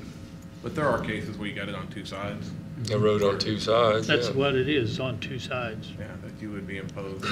But this person is not a developer, but you're gonna charge him development fees. Right. Well, if you, you know. He would have to plat that to split it, because it'd be a 3. Right. Right, you'd have to plat it, you'd pay development fees, and it's just for family. So, I see the But concern. so in this particular case, though, they can plat and they can create, You so want here's, to- here's where we're trying to encourage smart platting. Instead of platting just those 3 lots, plat for potential future growth. Show what that land potential is when you plat it, and then your diff and all of those fees would be assessed accordingly. So you could show that your particular piece of property would be great as maybe 8 or 9 different lots, and then you can document however it goes in there, and then your diff could potentially be 0. But that's why we're encouraging the smart plat process through this. Joe, can I It's interrupt you, rather please? than just moving 3 or 4 pieces, you're showing what the potential of that is. Again, have a it doesn't gentleman mean come. that you have to sell all of these lots all at once, but it shows in the plat a potential plan. I had a gentleman that got to go, so go ahead, sir. I'll make sure the gentleman, and basically what I have is, it's 2 children, and I have 45 acres, it's running along gravel. I have another 30 acres on the other side of the road, but it's 1,000 foot in frontage. I wanted to divide my land up to give 10 acres to each one of my children. Obviously I have to have it replatted to have that done, to get it 3 ways. I wanted to keep 20 acres of myself and give 10 acres to each child. And I was just kind of wanting to know what the cost of that would be in that situation. I'm sure there's many, many other farmers, people who own land out in the county that don't live in your growth area, your smart growth area. I guess we're up in the dumb growth area. But I'm just kind of wondering what that cost would be for me. I understand I'm already going to have to pay $7,000, $8,000 to have it replatted. I got a $6,000 road impact fee that would not be incurred by me, it'd be incurred by whoever's going to build the house, which would be my son or my daughter. But for me to just, something I own, how much is it going to cost me to give to my children? I'm sure there's many of these cases out there. I just learned about this, within the last week or so. I don't know where it's been. Anybody knows about this stuff? I've talked to about 5 or 6 people out in my area. Nobody knows a thing about it. And like I said, anything north of Leavenworth is, and there's a lot of other vacant land too, but we're not in the high growth area, but it seems like we're going to pay for everything south of us, or your developmental fee, or what you're doing there. So I guess if you understand my question, I just kind of want to know how much it was going to cost for me to actually give land to my children. I think there's probably too many variables, and they've mentioned that before, to come up even in a ballpark. I don't know. Maybe there's. Well, I can give you the road frontage. I can give you. Well, Brad, if you want to give us your name, I can contact him, but we can put together something for you. But from what I've read on it, my understanding is about $7,000 per piece of land that I would have to give, plus a plat fee. So to give 20 acres to my kids, I believe it would be about $14,000 is what I'm going off of what I've seen on your. So in other words, you can't give them. I can't give anything to anybody without paying $14,000. So yeah. And David will give you said this, a while but it's ago going to that- cost you $48,000. I've been sitting back here. You said something about a maintenance fee. $2,900 is a lot of money. 14 grand is a lot of money. Yep, 14 grand is a lot of money. Plus the $7,000 platted, which is that's normal. It's going to happen. And a road impact fee, going to happen. But there aren't any people in town giving a lot that's selling for $40,000 or $50,000. There's nobody in town doing that I know of. So somewhere the young person buying, or not buying, getting a gift from their parent, they're getting a heck of a gift. They are getting a tremendous gift if they're getting 10 acres that they can build on, and now they're starting in the expense. They didn't have to buy the 10 acres. absolutely. Yeah, so that's very generous that, that we as parents can do that to our kids. So, but they'll get back to you. But he's still considered a developer.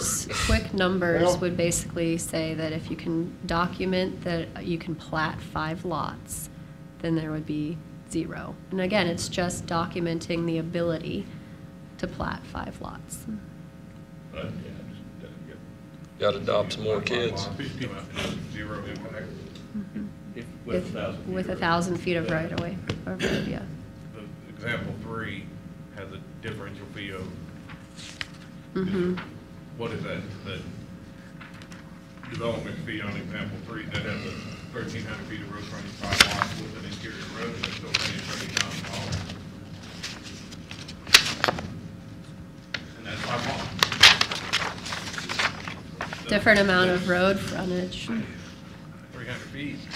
And it all depends too. So this one's at the higher rate. We're assuming that he's not on a an arterial road. No, he is not on an arterial So- road. It is a low volume 28. Low volume road with has a different 1,150 fee foot of road option. frontage Yeah. on his. So we gotta backtrack a little bit, back to the questions. We talked about lot splits being affected by the diff. Replat was brought up during that conversation by Jeff Joseph here. That would be affected according to this plan, but replats a lot aren't creating new lots. Replats could be as simple as taking a easement off of a platted lot or adjusting a line by 5 feet. Well, I think if you're not creating any new lots, I think that would apply, that would fall under number 1. Fees shall not apply to existing homes. Okay, well, maybe there's no homes on it, we're just realigning the 2 lots, so there's, If you're not creating additional lots, then the diff the would fee not apply. the diff doesn't apply. Okay, great. We talked a little bit about, Commissioner Klemp and I did, about a grace period if this does happen. I still support that. I actually support a different idea that was brought up by some other clients, saying that if they own the property right now, it doesn't affect them. When they sell it, they gotta make that clear, then the diff fee would be enforced, if this happens. So just wanna put that thought out there. How do we tie this fee directly to the property? It was stated that the developer, instead of forcing roads on taxpayers, tying it to development. But there's no way to tie that road improvement to his development. Most of that fund's gonna go into a township, and that road's gonna get improved somewhere, most likely, not in front of his property. Doesn't have to go to a road improvement, it can go to a bridge. So if you're charging a fee for a development, that fee should be tied directly to improving that development. Mhm. In my opinion, I don't know if there's any legal statements to that manner, that a fee has to be tied to the development that it's being collected for. That's, above my pay grade. But I don't agree with that, Joe. You have a pay grade that is variable. But I think what you're running into there is, now it's simple to tie it. I don't have a problem with that. But we wouldn't have been able to do some of the secondary road projects that we're gonna, the 15 or what it was, it doesn't matter what the number is. But if we're gonna tie it, then what we're gonna say down the line is, well, wait a minute, we wanna do some secondary road projects, but we don't have enough money in A to do A's road. So we can't do A's road. So somebody's gonna say, well, let's go back to the taxpayer and up the mill levy, so all the taxpayers can pay for this road. So it's simple. You want it tied into that road, is that a motion? I think that also then creates a problem with, if the other side of the property never develops, the other side of the road never develops, you never collect enough money to actually build the road, and we're not gonna build half of the road. So that's why we put it into that, and if you tie it to the property, then we end up holding that money for extended periods of time, which does create a problem. We are required to spend it within a certain amount of time. fire hydrants got into that problem many years ago. So that's why I would. Got a refund. I don't think it'd be Got a refund for those. prudent to tie it to the property because of some of those issues. So that is something we can look at. And really, this is replacing an existing program that's already there. We're already collecting it. The difference is splitting it when we collect it at plating versus collecting it all at building. If that's not something policy-wise that the board supports, then we need to go back and redo this and remove the diff portion and just update the RIF. But this is, again, a way to encourage developers to move in along existing roadways that are already paved or improved, and to do development in a way that protects future growth in the county. That's really what we're encouraging with this process. Do you have any more questions? Oh, yes, I have a few more here, Commissioner Klemp, if that's okay, if I can get through them. That's all right with me. Page 105 of the resolution, item number 4 is a new addition concerning commercial development. That was added for this? This was actually something that was requested during the work session. I believe it was Mr. Brewer brought it up, that in what he's familiar with is commercial development, you'd have to do some kind of That was a peak usage. Correct. So that's why that was added. Commercial development, we would anticipate having a far greater breadth of impacts than just the frontage of Much the more road. in-depth analysis. So an in-depth analysis by a licensed professional engineer of the state of Kansas would be expected on those particular developments. Okay. Item 6, first statement says it's based on classification and traffic count. Previous meeting we had in planning and zoning, it was stated that classification really doesn't matter. It's really on traffic count. Classification previously, before we revised it, only had 3 classifications. Because we wanted to tie it to both classification and count, we revised the classifications into, I think, 5 or 6 different, and 5 or 6 different. So there's classifications and counts now associated with our roadways at the county. Okay. Onto the exhibits, the examples that were given to show potential cost of these developments. Item 1, the farm family. I assume that it doesn't matter anymore since track splits and lot splits aren't part of the equation. So there is no diff. So the 0 is 0. So track splits just wanted to demonstrate that actually is a 0. No fee on that. The second example, Sierra Ridge, the real-world example, shows a diff fee of $39,187.50. 0. It's 0, right? If they would apply the diff, the 4750 times 825 comes out to 39,000. They build an interior road and they generate 96,000 in TIF or RIF fee. That difference, does that get back to the developer to help with that interior road? No, it does not. No. I think that should be looked at. If they're going to generate, the RIF fee is created to build the external road. That's why the RIF is in there. But they're not developing the external road, so we'd be using that money for the external road. But we've used the fee. So you're not, Ignore the fact that Hollingsworth wasn't approved by the developer. pretend that was a gravel road. Right. So they don't have to improve the gravel road, and they don't have to pay a fee. So there's zero improvements required on the behalf of the county, and 0 fee. So let's say that this goes in on that case happens where they're just gonna put in so many lots that the RIF fees are gonna outweigh the cost of the road in the future. Would that be considered that the developer can get some payback from the RIF fees to help them? For doing what? What did the developer do that would justify paying them the RIF? Did they improve the existing road? So, Or generated enough RIF fee that So it, on that page- fee would go to the township to improve a road in the township. even though it exceeded the amount of money it would have cost to build that road? But the developer's not paying anything out of their pocket to improve an existing county road.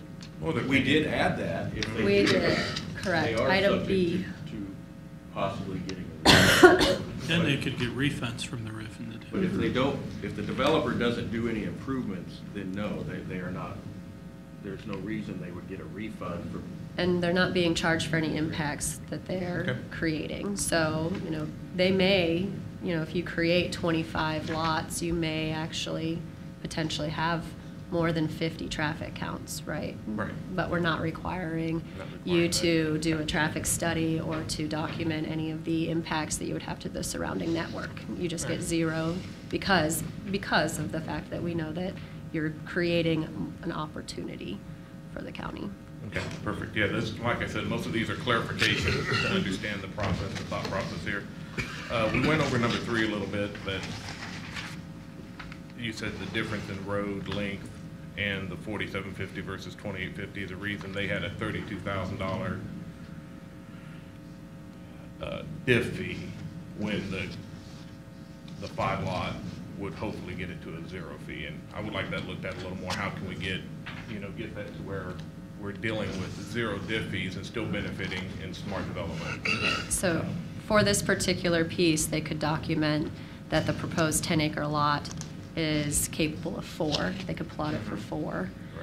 We've seen a lot of plats where they show, even Sierra Ridge is a good example, where they platted X amount, but certain people have purchased 2 lots and are, keeping it as their full property. But again, it was platted for so many lots potential, and then how they're sold and built upon is up to those particular owners and builders. But item 3 was also to document the difference between choosing large lot development on an arterial or collector style road. So usually those roads are where you want to have your heavier densities, your potentially commercial, things like that. So, that was the purpose of showing why on a higher volume and a arterial road, what the costs would be for that preference. All right, and moving right into the next one, where it's obviously demonstrating the more lots you do, the more RIF you create, the less development fee you're going to pay up front. But I don't think this example really fits the real world. 12 lots on a quarter mile of road means that you would have 110-foot wide lots, which is not real in our county. We can't do that. Unless I read something wrong, 40 acres would be a 1320 by 1320 tract, and you got 12 lots along the front, which goes into the 15 lots on the RIF fees. You would actually only be able to get 6 up there. So this example, did I do that wrong? You take 6 away, you would still be incurred a $46,000 differential fee or diff fee versus $10,000. It's not so appealing to a developer. Yeah, I'll have to look at those numbers. And just want to make sure we have the right I believe I amounts probably going to the public, so they can see, like, if that's what you wanted to do and they came in and now they get hit with $36,000 more dollars, that could affect how many people are showing up at this meeting to talk against this or for it. There are some that are for it.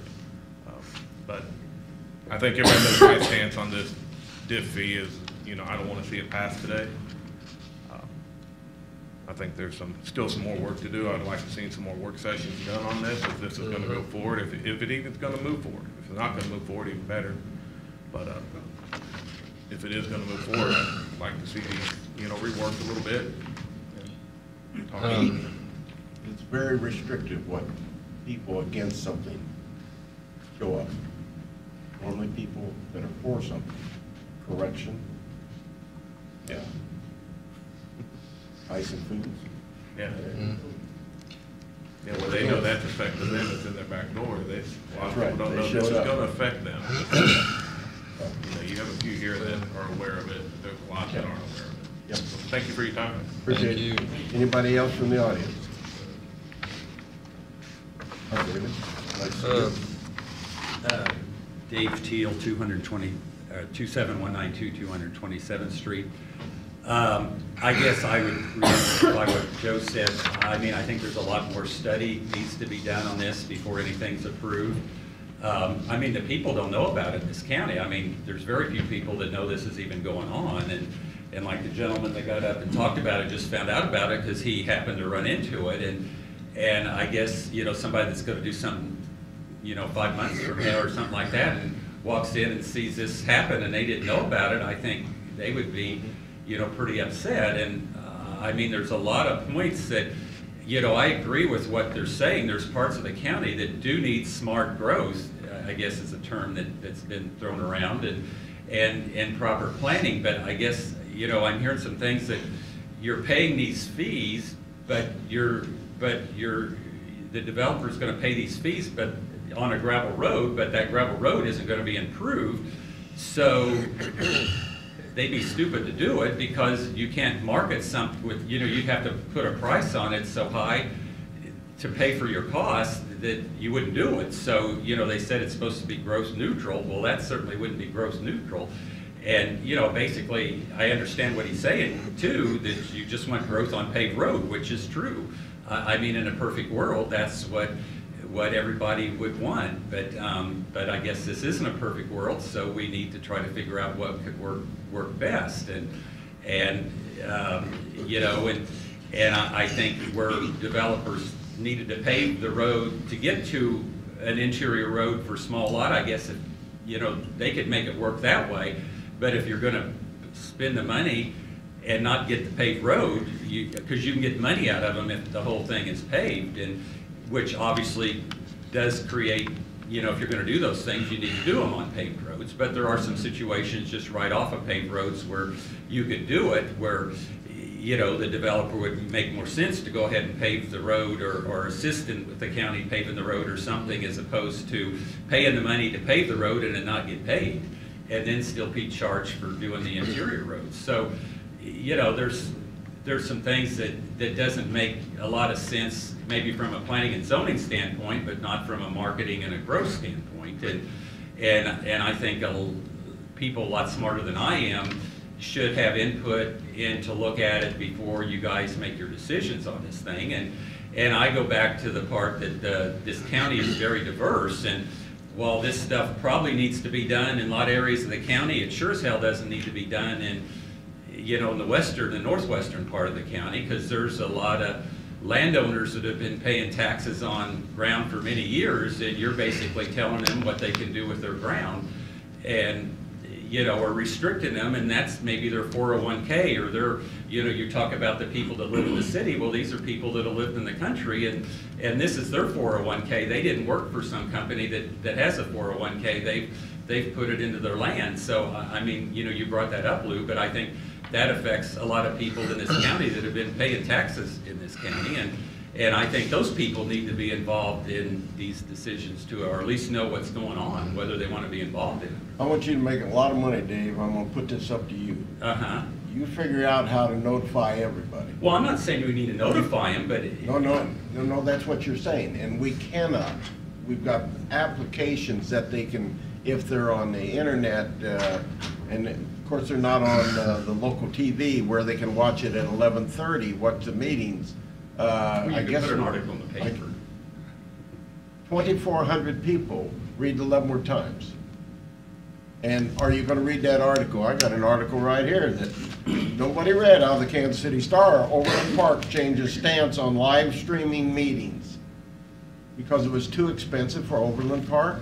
You know, we've been doing that for how long? We need to send our ET man down to Overland Park and Lenexa and all these other cities that aren't doing that, because I don't think they figured out now it's going to cost them $5,000. Well, that out of Johnson County, that doesn't mean much. But it's very hard to notify the majority. It's hard to notify the minority. Well, at least you could get it out to the people in the industry or something like that for their input. I mean, I wouldn't have known about it if Joe hadn't told me, but... there you go. But I mean... Joe's responsibility. Right, but... Joe, you're slacking. But I mean, if people, you know, in the industry that would you know, you could get their opinions to see what they are before. You know, I pass out things and all I get is criticism because I'm trying to educate. Well, and nobody wants to be educated because we all know everything. Well, like the last time I was here, I said, you know, several years ago when John Zollner was the planning and zoning director, and they tried to do something like this, and they had some meeting at the Justice Center. There were so many people there they couldn't keep, you know, you couldn't find a place to park or anything else. And I don't know how they got the word out then, but at least people knew about it, and you got input from. But it depends what the subject matter is. Well, it was this how many people are giving lots to their kids and want to do this, or living on gravel roads? It was the same thing as this. They were trying to do this. They were trying to do something like this to change the whole, you know, restrict, you know, the whole process and rewrite the platting laws and all that type of thing. And good things come from it. And it was, you know, at least the people knew what was going on. I believe you were at that meeting, and I believe you spoke. Probably did, who knows? I speak at a lot of It meetings. was, when we were talking about the $14,000 building Well, yeah, permits, you spoke at that meeting. You got a heck of a memory. The little short fat guy with a gap in his teeth? You were there. Check the minutes. Okay, we'll do that. Let's check. It would have been in '04, But I think the February point is of what- '04. What Check these the guys, minutes. you know, the planning, you know, what, I think there's some really good points there, and I think some you know, that could be worked from, but I don't think you just, you know, this stuff really needs to be, you know, handled a lot closer than, because it affects a lot of different situations, and, you know, and this certainly will, I mean, this isn't Johnson County, so we don't need to pretend like we are Johnson County. And so we're Leavenworth County, and it's a lot different. But you'll still our have this- buyers have a lot, buy a lot different thing here than You're they still come here gonna because have the same complaints that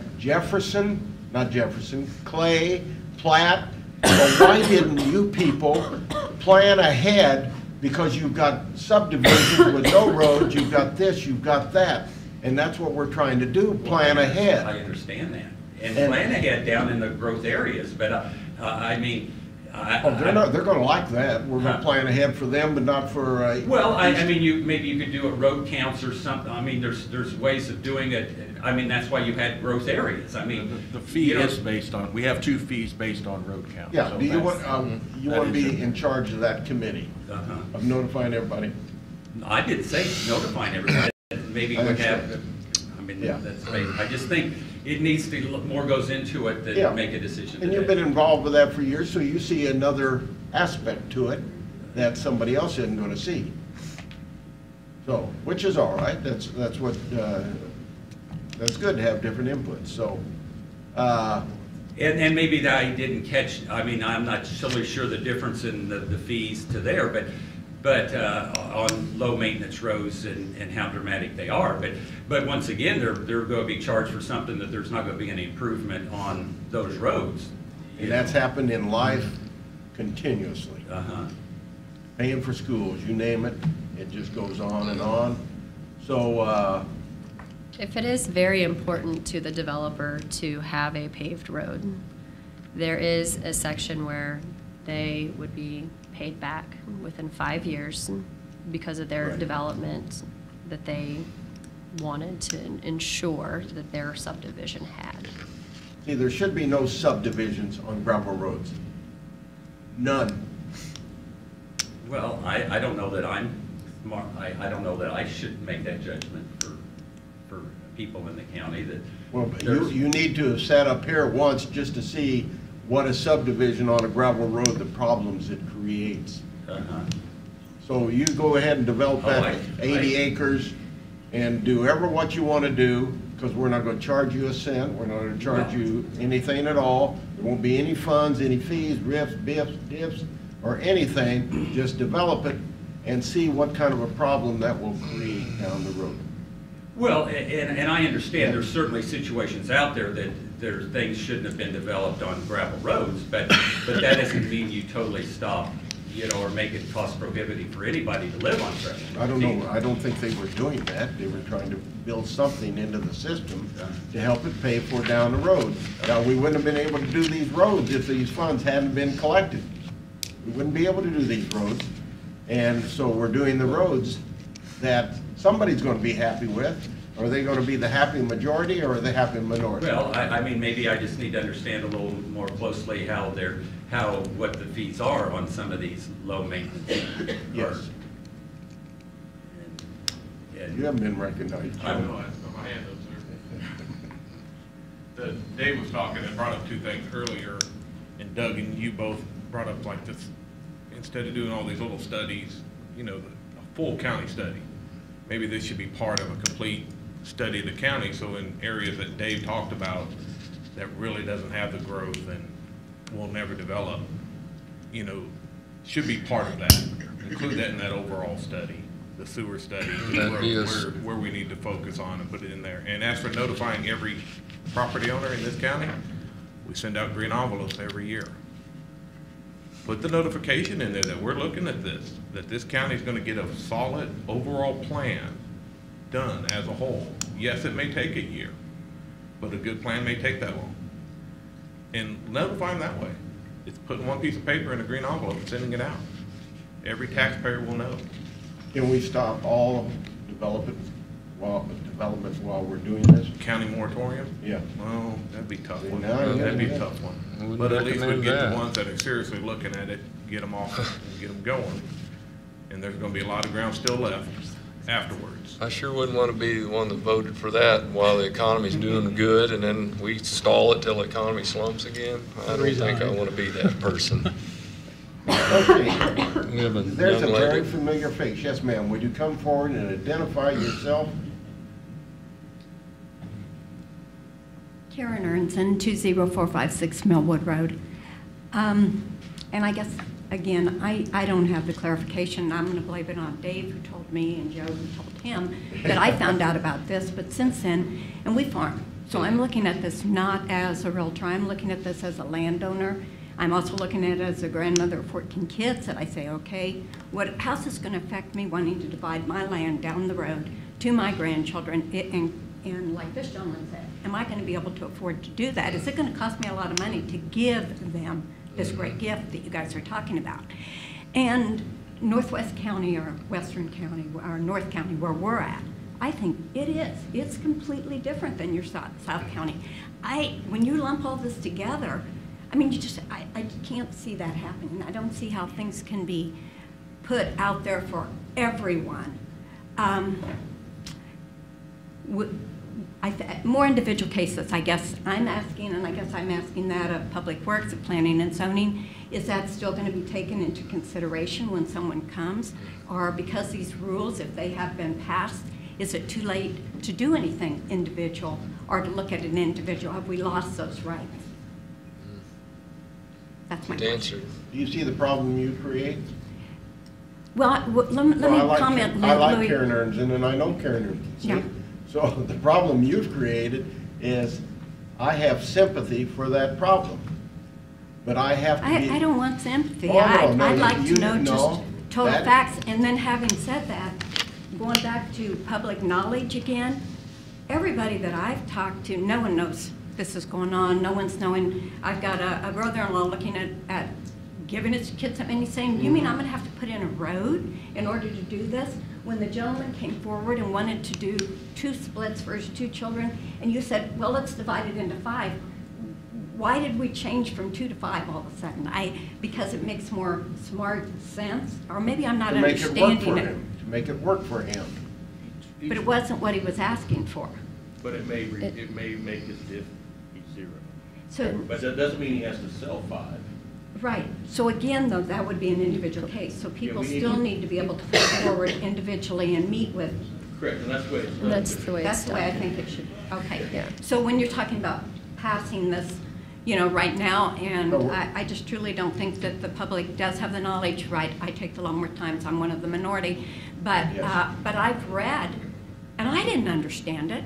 I mean, that when you talk about access, how's this going to affect me? How's this going to affect me down the road? I mean, I just wish it was in more knowledge for the individual that doesn't have access to all your terms. You know what would be great? If this clock that's sitting here, if it was sitting up there and its name was Watson. You know who Watson is? Watson is the all-brain. Watson, what should we do on this?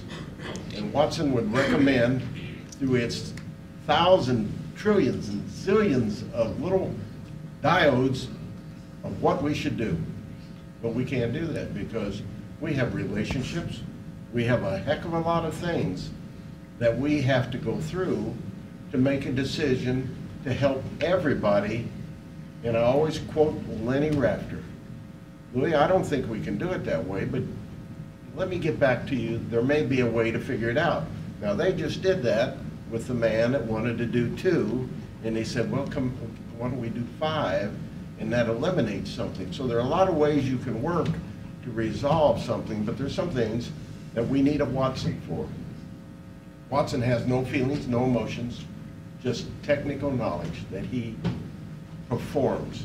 A little box, and they're using it in all phases of life now, life and death. So we didn't say we were necessarily we're going to have a vote up here whether we continue this or whatever we're gonna do, but somewhere at some time, it has to get down the road and to be resolved, and how do you do that for everybody? And you can't do that for everybody, okay?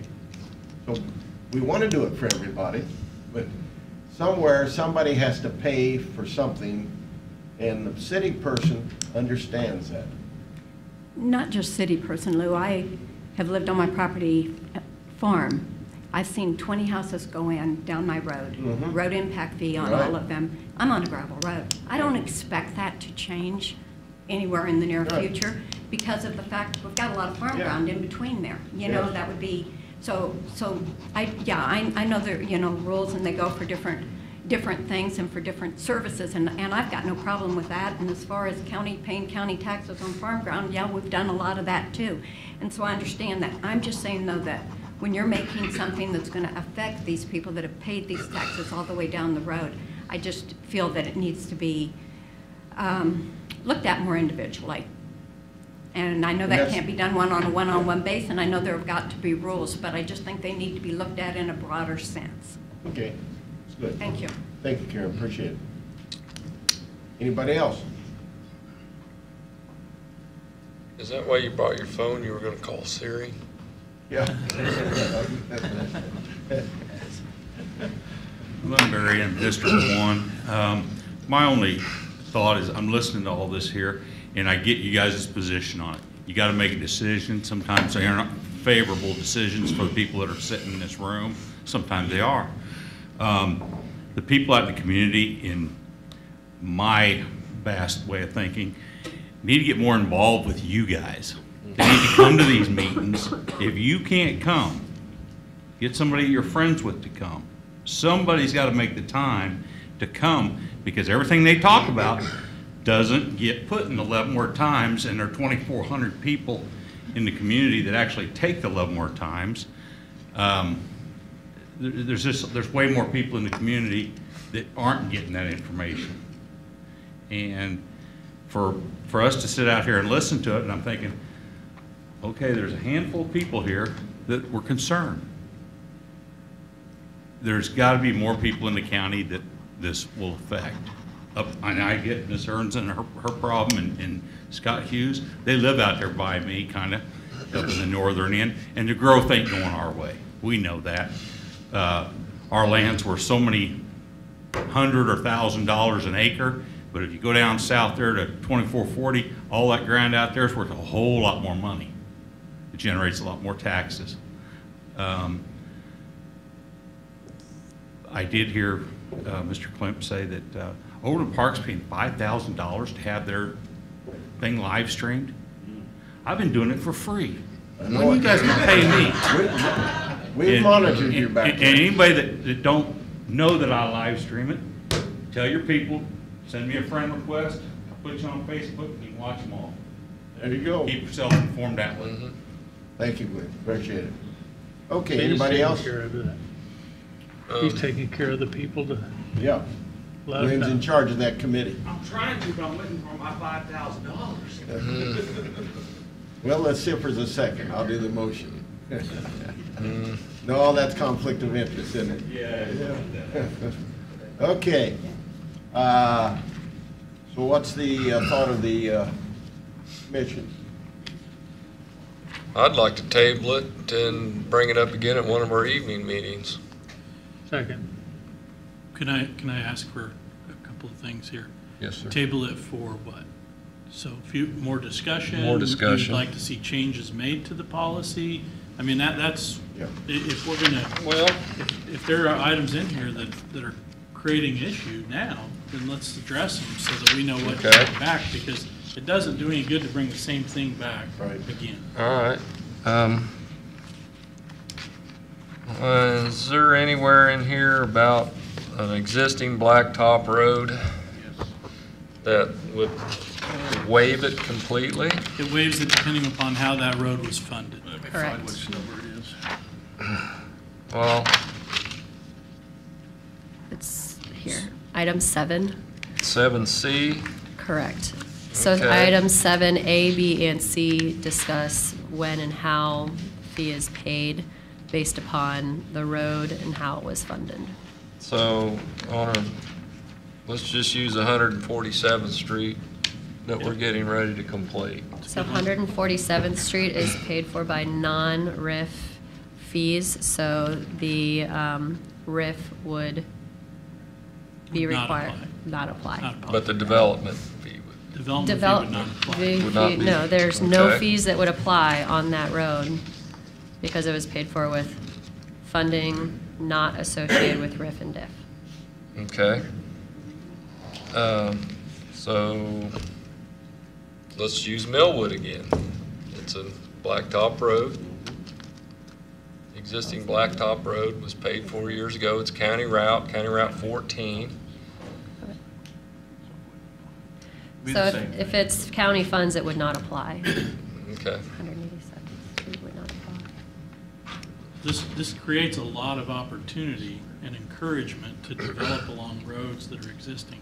Now, if we took, the reason we left it in for some roads is because one of the clauses that Mr. Lynch asked for, and I don't think he's here today, was that if he went out and built a road with his money, that we could collect RIF and DIF and refund him portions of that for the first 5 years. Well, that's why we have to collect that fund then on the RIF and DIF. It makes sense. What he was saying made sense, that he might go ahead, and I think Mr. Teal was referring to that too, actually, that the developer might want to go ahead and improve that road because it makes his lots worth more money or helps him sell quicker. But then that affords them the opportunity to get reimbursed from other people who come in and take advantage of that improved road. And also his people too, on his lots. So that's the only reason why we really, originally we were talking about leaving it off of all improved roads, but then we wouldn't have been able to provide that. And that for feature. that particular example as well, when they improve the road, then those lots would not have to pay the RIF that developer is platting and selling. But the surrounding developments that come in that utilize that road, he would be reimbursed for up to 5 So years. Dave, you have to hold, no, you have to hold it up to it really starts acting. Then you'll know that somebody's gonna, yes. Would it make sense to appoint a group of people to have a few meetings around the county or something to get input from people or just some people that could be involved in looking at it and looking at this a little closer than trying to listen to what you're saying and have points, because I technically don't know everything, whether it's right or wrong, to look at it a little closer, that some people that are involved in, around the county to look at it, to come up with pluses or minuses, and if you possibly even have where people could get involved if they wanted to. And like I say, this, shouldn't be that you get through it, you should spend some time trying to think to do this right, so you don't have people griping about it. No matter what we do, there'll be. Well, and that's probably, still, I think. That's part of the equation. Right, but I think, they're looking at it from a planning and zoning standpoint, and we look at it from, from a real life situation, and there should be a way to combine the thought process to make it work, where it should be. And you guys are looking for ways to raise money. I take it that's the purpose of this whole deal. Is that correct? So I'm not looking at it for that. I'm looking at controlled growth because, we can't go back to the old days where there's the goddamn commissioner out there and he'd been a commissioner for 45 years but never had a driver's license, out in western Kansas. Those rules are gone. I got a driver's license. Okay. CDL with a medical card. The thing is, you cannot, there's no way you're going to resolve everybody's problem, and that's what we're trying to do. And you can't do part of the county and not do the other part of the county. It just doesn't work that way. So we're trying to come up with something that's going to help development. Let's get the cities to go out 2 miles like the rules say they can, and annex 2 miles within every city. So why can't you have different, for different parts of the county? I mean, why is that? They've had it for years. Well, but that's just because there's been no control of it. It's just, Yeah. people do whatever they want to do, you know, open septic. What regulations apply to only certain areas of the county? Well, I mean, there's, you know, if you were planning something within so many miles of a city, the city had to approve it, so, I mean, you know. They get to comment on it. Well, I mean. Well, we're working on that. That is not But part I of mean, this. still, We need to this try county is very to stay a diverse. little bit on this resolution. So, And the but other thing to- that we're trying to address here that we've brought up before, and I'll bring it up again, is the current plan is being abused or manipulated by developers because there's a loophole in it, and they take advantage of it so they don't have to pay anything for the roads. That's right. And that's also being addressed in this, and that's important that we keep that in mind too. And that's what we're trying to address. Really what brought it up was the loopholes that were being taken advantage of in the current policy. That's what brought this up to begin with. And then we started evaluating the entire process. So this is not a way for us to generate funds. It's a way for us, just because we want money, it's a way for us to make sure that we're generating funds so that when those people come in and want that road paved, and when the traffic count merits that road's going to be paved, we're working on some of them right now. I hope we are. We have collected funds for that, so when that happens, we have some funds available. Otherwise, we could come in and just say, we're not going to collect anything, but when that road needs to be improved, we're going to do a benefit district. And then everybody who lives alongside there, the farmer who has the 80 acres on one side, and all the 1 acre, 2.5 acre tracts, on the other side, they all have to pay.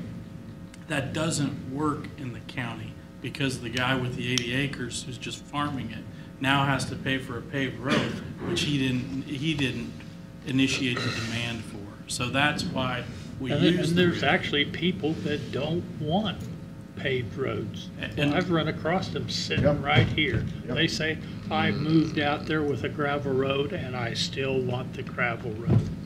I haven't ran across any. And we were offering him a PRP program. It paved the interior roads. And that subdivision's been there for 10 years and the lots still aren't all sold. Yep. So I mean. That's a risk that developers take when they do a development. Well, sure it is. And no one's saying that that's not, but, you know, it's just, I mean, I get the feeling you're trying to ramrod this through so that people don't know about it and that they should have. First of all, Dave, you never want to say that. You never want to say, what are you getting under the table? There's certain things that you never say to principled people. Please, don't go there. I appreciate your inputs. So we were working through issues. If we're going to bring it back, then what are some of the issues? Well, 'Cause I'd like to address them before we bring it back. Okay. I don't know if you were here this morning. A gentleman came in about opening up a county road. I spoke with that gentleman and his father numerous times about that. Okay, I know, but how would that affect them? Say they opened up the road, they built the road, and then what would they pay? There's a total separate policy for doing what they want to do. Yeah, but they'll end up getting a building permit. The current policy is that they pay for the design and the materials to reopen that road. That is the current policy that they would have to follow. Right. So he was here, he couldn't get the right of way or something. He has two lots that were already, they're already split out at the back. Right. He wants to build the road out to them. So let's not discuss the issue of. All right, I was just wanting to know how the development fee would affect him. The way it sits right now, and I don't know if Jeff's familiar, but I don't believe he would have to plat it. Okay. So this would not affect The him. diff wouldn't apply, but the RIF would. The when it RIF, came yeah. in The RIF to would. build. So it actually would reduce his fees because he's only paying the RIF instead of the RIF. Well, he'll be paying up to bring the road up to its current standard, county standard. To extend it out to those Right. properties, yes. Okay. So are we going to be able to come up with? We can't come up with every possible scenario, no. But I just want to make sure that, again, there's no point in bringing this document back exactly as it is. Without having. If there's issues, let's address the issues and bring it back. Otherwise, if there aren't any issues, you either support it or you don't, and bring it back in 3 weeks probably doesn't change that. So I want to address the problem so we can get a document that y'all. So how can we come forward, get the issues that we can? That's where we're going around right now. Hopefully, if you have anything, you can provide that to us, and we can, and if you don't, then I'm just gonna go borrow Watson from United Airlines.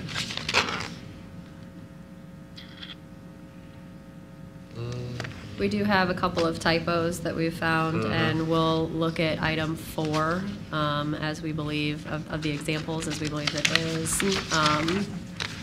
probably a copy and paste on my part, and I didn't that's just an transpose exhibit. it, So yeah, it's not- the exhibit.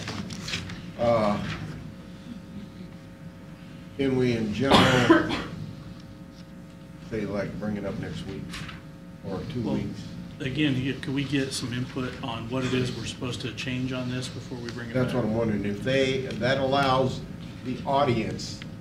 Well, we discussed it 3 weeks ago? Was Yeah, that we today? did. 3 weeks ago? Yeah.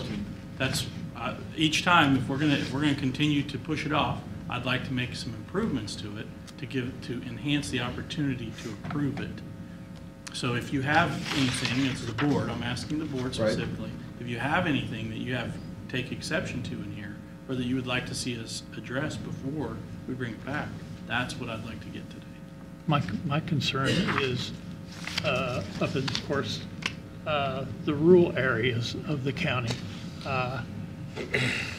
Because I think if you push this through, it's going to affect them greatly. It's going to affect them the worst. Well, it could affect them the best. Yeah. If you Well- live in a rural area and you have 80 acres, do you want I do. the 4 lots next to you to be split out so there's 4 houses over there? Because that could happen right now, and they would pay no fees, and there's no encouragement for them to go on a paved road. So it helps everybody. And yes, there is a challenge for some people. Some of the things they want Right. to do that they were able to do It's may not, change. it's not everybody, though. It may change. Well, again, it impacts everybody equally. I don't think it does. Well, if you own 80 acres and I own 80 acres, it impacts us equally. Not if you're selling and he's buying. If he's on gravel and you're on gravel right across the street. It still impacts everybody 80 equally. acres. You have the opportunity to be on the 80 acres of paved just like I do, or on gravel just like you do. But if we're It- both- There we're is, both the on rule gravel applies road, to everybody in the county, and I live that's on one what the side, point you live on the is. other, and you sell your 80 acres, it benefited you to sell that 80 acres. It didn't benefit me, I just got more traffic on my road. Right, which is, again, this is trying to encourage people to go on to the improved roads that are already existing. Well, let's go to the benefit district. There you go. My gosh, we'll get a lot of people in here. Go to the benefit district, you know, it's the same as in the city. Somebody else is not gonna pay it. You're gonna pay what you may not consider your fair share, but a benefit district is going to make everybody pay. And, you know, we had this person in here a couple weeks ago, and they were, I think Joe was pleading for them about their investment in their land. Okay, I had investment in my land, just never sold it. I bought something else. Somebody goes out and buys gold and it goes down, their investment's gone. All of a sudden, for some reason, we're thinking land should never change. It should always be making money. And it has been a pretty good investment for most people. So if we go to the benefit district, it resolves the problem. A lot of problems. So would you rather see benefit district instead of refunding back to the developer if they put the road in and somebody else comes along and puts in another one and they pay the RIF? You're not gonna have that problem with the benefit district. Well, but. He doesn't have a RIF or a TIF. Well, no, that's what I'm saying. Earlier, David had mentioned that if a developer paid to have the road paved to his development and waived all the RIF and TIF or RIF fees, and then somebody came along and developed on the other side of the road, they would collect the RIF and then refund it to the developer that paid for the road. Or would you rather see a benefit district form? Well, we're not resolving much of any problem by your example. But for the benefit district, if there's a problem created, it's created for everybody. Okay. Well, or say if the developer paved a half a mile of road, cut a street in, and sold several lots, could you put the benefit district on the lots internal in the subdivision to pay for the road out front? Because those would be considered specials. Yeah, but you're not going to resolve, excuse me, you're not going to resolve Karen's problem. You couldn't apply all that road to those interior lots either, because you have to apply it equally to everybody who is improved by that or who benefits from it. So again, the farmer potentially on the other side of the road would have to participate just as equally as the people on the interior. I would not be in favor of that. That's where it creates a problem, which is why the county in the past has chosen this process. So really, the change here, again, is eliminating the loophole and creating a diff, which you paid at development. So maybe the challenge is that we remove the diff portion of it and just go to the total RIF. You pay the fees when you go to build. So that way, when you're splitting these lots out, there's not an upfront cost. And maybe that's the other portion of this, and that's the first step. That would end up increasing the costs. Right now they're to increase until $500,000 is reached by a sole developer, by a sole building permittee. Right. So that's well, we have the two-phase approach I mean, with the 300,000, 500,000 on the low volume roads. So, but to also, if you have again, we're trying to resolve the issue. So if the issue and mainly what they've spoken against today is the diff. That's what they've spoken against. So if that is mainly the issue, and it's the RIF that you support, then you eliminate it, that it's applied at plating, and you put it back on when it's just like what we're doing right now. But we eliminate that loophole that's out there that says if you have to do this many lots before it applies. So that 14 lots that they want for grandchildren, they would have to improve that entire road under our current option. Currently, they are supposed to improve the road, and that's it. They have to. There is no other options. With the way that this is being presented, it opens up multiple avenues of options. By the way that it's platted, that same plat that would have had to improve an entire section of road doesn't have any fees and doesn't have to improve anything. Or they can improve it and then they can get reimbursed over 5 years.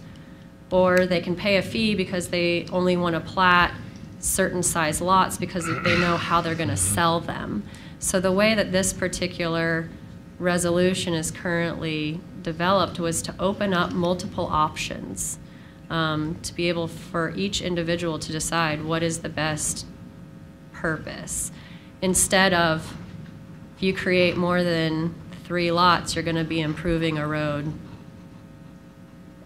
before you can sell any of those lots. So you're saying if you have, say, 250 acres and you want to split it up between 7 grandchildren,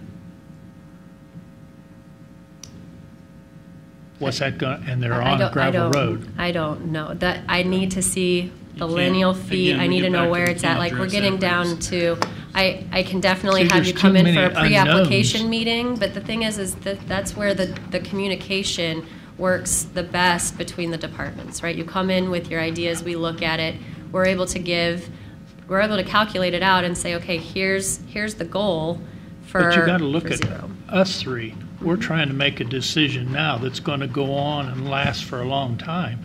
And we want to make sure we're making the right decision. And I understand that as well. And you're leaving us like handing us a cup of water and it's only half full. If you would like to provide us with specific parcels of ground you would like us to show how this would work, we would be more than happy to do that. And just to also show the difference between what would be required now versus what this opens up, the options. How would like Karen, for instance, how would she go about giving that information to her? to you?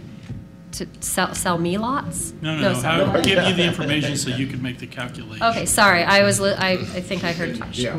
email it to me, come down to the office, talk. Like, she needs to know how much frontage, she needs to know, And we can pull How up many the parcel. acres she We can needs pull to up the know. parcel of the grounds on GIS. I created these examples based upon just picking a parcel out of the GIS system and just saying this is the one I'm gonna use for my examples. So whatever we pass today is not gonna be good for them all. well, I think So, Doug made the Commissioner, best were idea. you leaning toward, you waive all fees if a ground was given to a family member? Is that what you were kind of, I mean, if it's a family member and they didn't pay nothing for the lot and they're given a lot to build to say, take care of their parents or something, or But I mean, for the 14, you saying if she's maybe we should waive that? 250 acres of 14 lots, Maybe we should. That's gonna be a whole new road right now. Or knock off the, what was it, the diff? I don't know. If it's a family member and it's not Yeah. being sold for profit. Right. It's not being sold for profit. It's like both of those people back there. Does that change the cost of the road when it's time to improve the road? I think Doug come up with a good idea in having another work study on this, and I agree that you need some different things to offer the public.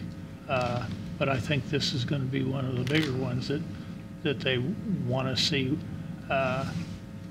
And maybe we need to go out in the community and find out, maybe I need to go to some of my neighbors and ask them, can you give me this information? Send it to Sarah at the county courthouse. Well, there's two things there. Are we gonna send somebody out to the city of Leavenworth, Lansing, Baser? They have an input. They have an input also, see, so how complicated. But maybe the two things that sound heavy here are the thing that Doug just mentioned, and to have staff do an evaluation. If we have people that donate land to their kids to build a house on a piece of property, that's one thing to say. How's that going to affect us all? And number two, what if we just remove the diff? How does that affect us? Well, then that puts it back on the building permits. Well, The it doesn't developer matter. comes in and does this, and then it gets passed on just the well, building permit. The developer would have Which is what we to do do a right road. now. They would have to improve the road. There So would be no the- other it's- option. Now, those are the two, seem like the two major things. And now, a lot of little minor things out here. Now, it's not minor to that individual, I realize that. But we cannot solve everybody's problem. We have to make the county be able to work and perform, and kicking that can down the goddamn road isn't gonna do it. Somehow, so maybe just Karen's example would be. delay it for those two things to be looked at, because I don't want to look at everything, because Right. there's just No, no there's- way we're there's going to be good able to look at things in everything here. and make everybody happy. I just don't want to see a farmer who gives a piece of ground to their kids be all of a sudden labeled a developer. Yep. You know, they didn't sell that property for a profit, you know, so, but they're stuck with the fees. Well, yeah. But that's called progress. Could we get Mr. Herring to go ahead and do the, did he leave? Oh, he's there. Oh, no, he didn't leave. Could he waive his fee for doing that if it's donated to a family member? Yeah, there you go. Joe, I thought you were Christian. I'm not saying. I understand what you're saying. But And there we still were should be a trying to- riff. There should be We some were trying to riff. address that, actually. That's why we went with we waived it on the track split, because we identified that would be a problem. You're pulling out a piece of property for a family member, and you gotta pay this. That's why we waived it on the track split. What you're running into is if somebody has more than one, then it runs into that issue, but, First so- kid wins. So we would waive, I think, again, that you have the RIF and the diff differential here, but it does address, one, the loophole that we were running into before, and two, the issue that they're bringing up is that and I wish Mr. Brewer was here today, because I think he could speak more to that, then the requirement is they have to improve the road. Without, the change that we've made here is that you just have to pay for the portion of the road in front of your property that you're impacting, and only half of it. You're not paying for the guy across the road, which now you do have to do that. So again, we're trying to make some improvements. Yes, there are some new restrictions here, but we're trying to improve on the process that we already have. And I think that this does that. But there are issues and scenarios that we cannot address every one of them. We just can't. Right. And if we address everybody who's in here today, if we could address every issue that they had, I think the point was made by Mr. Klemp, 25 people could walk in tomorrow with a new issue. And it just is so hard when we have all those different scenarios to try to get every one of them in. We'll look at what you brought up, though, and see what that does to this plan. But other than that, I just don't. See, we get a lot of people in here and study the benefit district presented at the same time. Yeah, well, that's not one, I threw that out there, but that is not one we're recommending, I'm just gonna tell you. It happens in the city, you know? I truly think that if you guys can think about the power of the plat system and what it has the ability to do. We have a lot of plats that were created and developed, and I'm even working on one road right now. It's a PRP in McPherson. One side of it has multiple houses. The other side of it was platted for multiple houses, but is currently owned by one owner who farms it. And that developer, though, when they would have come in, if that's under new rules, you know, maybe they wouldn't have had any diff because of the way that they've platted it, but that's not necessarily the way that it's currently being used by the current owners. Does that make sense? When you think, and I know people think platting is exactly, you know, X, Y, Z, and that's what it is. That's all I want to do. But the power of the plat is truly there in a future potential or documenting what could happen. It doesn't mean that it has to happen. Makes sense today, but it won't tomorrow. Because somebody else will know. Well, but that same owner who currently has, you know, I think 6 or 7 of these subdivision lots, maybe in the future they will want to sell them off. But what's the desire of the commission? I had made a motion. I think he had a motion and I seconded. And we were in discussion. Okay. Will you repeat your motion again? Make a motion that we table this and bring it up at our evening meeting. Next evening meeting. Okay, that will be, I don't know what it is. February's a short month. 4th Tuesday.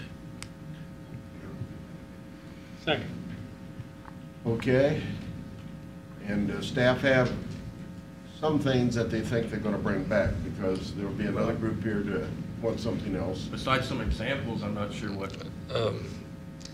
On what you want us to the address. refund and the RIF, I'd like to see something pretty detailed on that, if a developer does that. Refunding On how you the do RIF? it. You said like you was gonna look at 5 years maybe. That's in there. We can give you an example.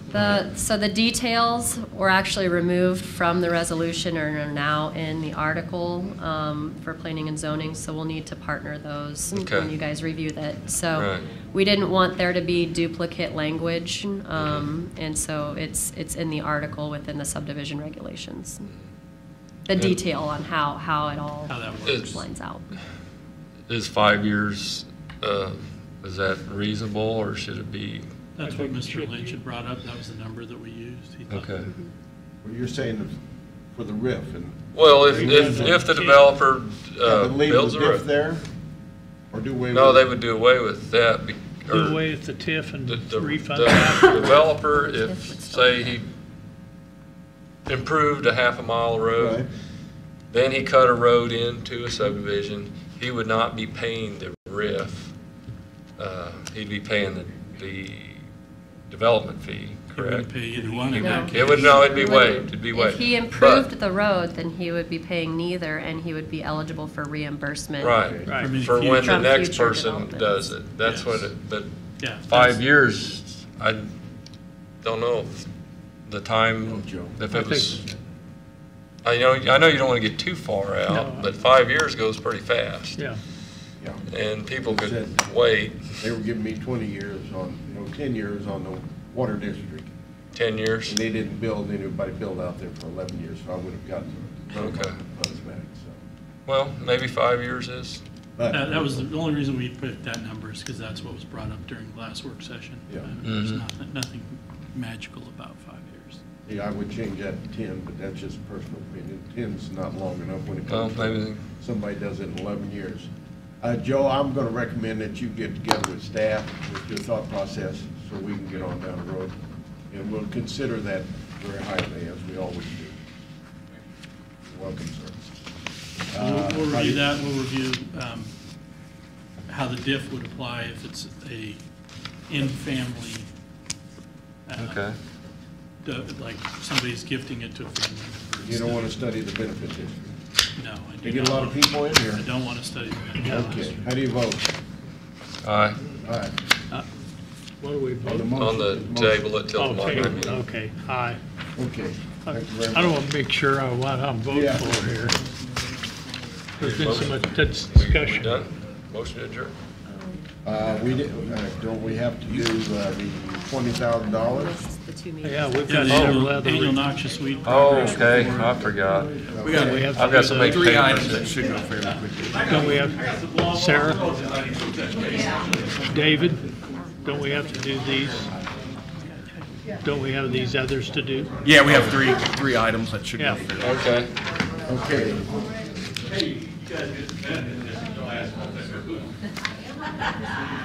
And then the next issue will be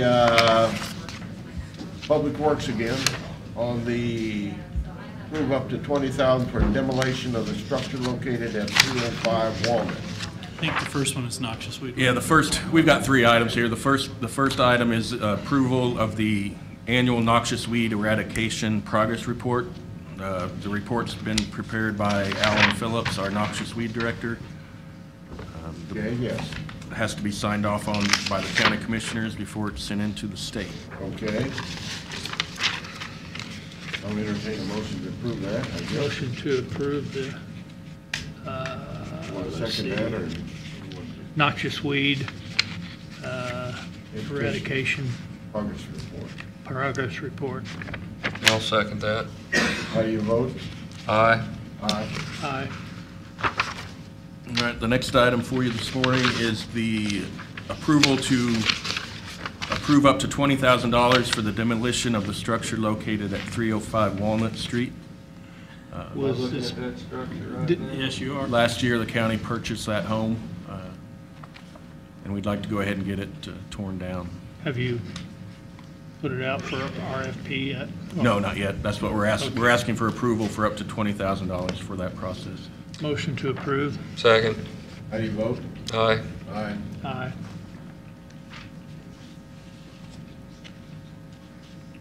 Not a historic house, is it? No, there's no historical. Yes. We don't have to do anything with Leavenworth that. County. This is a Leavenworth County biennial bridge inspection. Oh, no, I'm talking about the house. Well, this is a ancient bridge. This is bridge. Okay. We don't want to be no bridges Right. on the historical Don't go there, registry David. either. The last item this morning is approval of the 2018 contract to do our bridge inspections. We are required to have all of the county-maintained bridges inspected every 2 years. The contract is with Benesh in the amount of $73,592. And it is budgeted in our road and bridge budget. Did we go out and get bids on that? I requested proposals from the two firms that are on our pre-qualified list to do bridge inspections.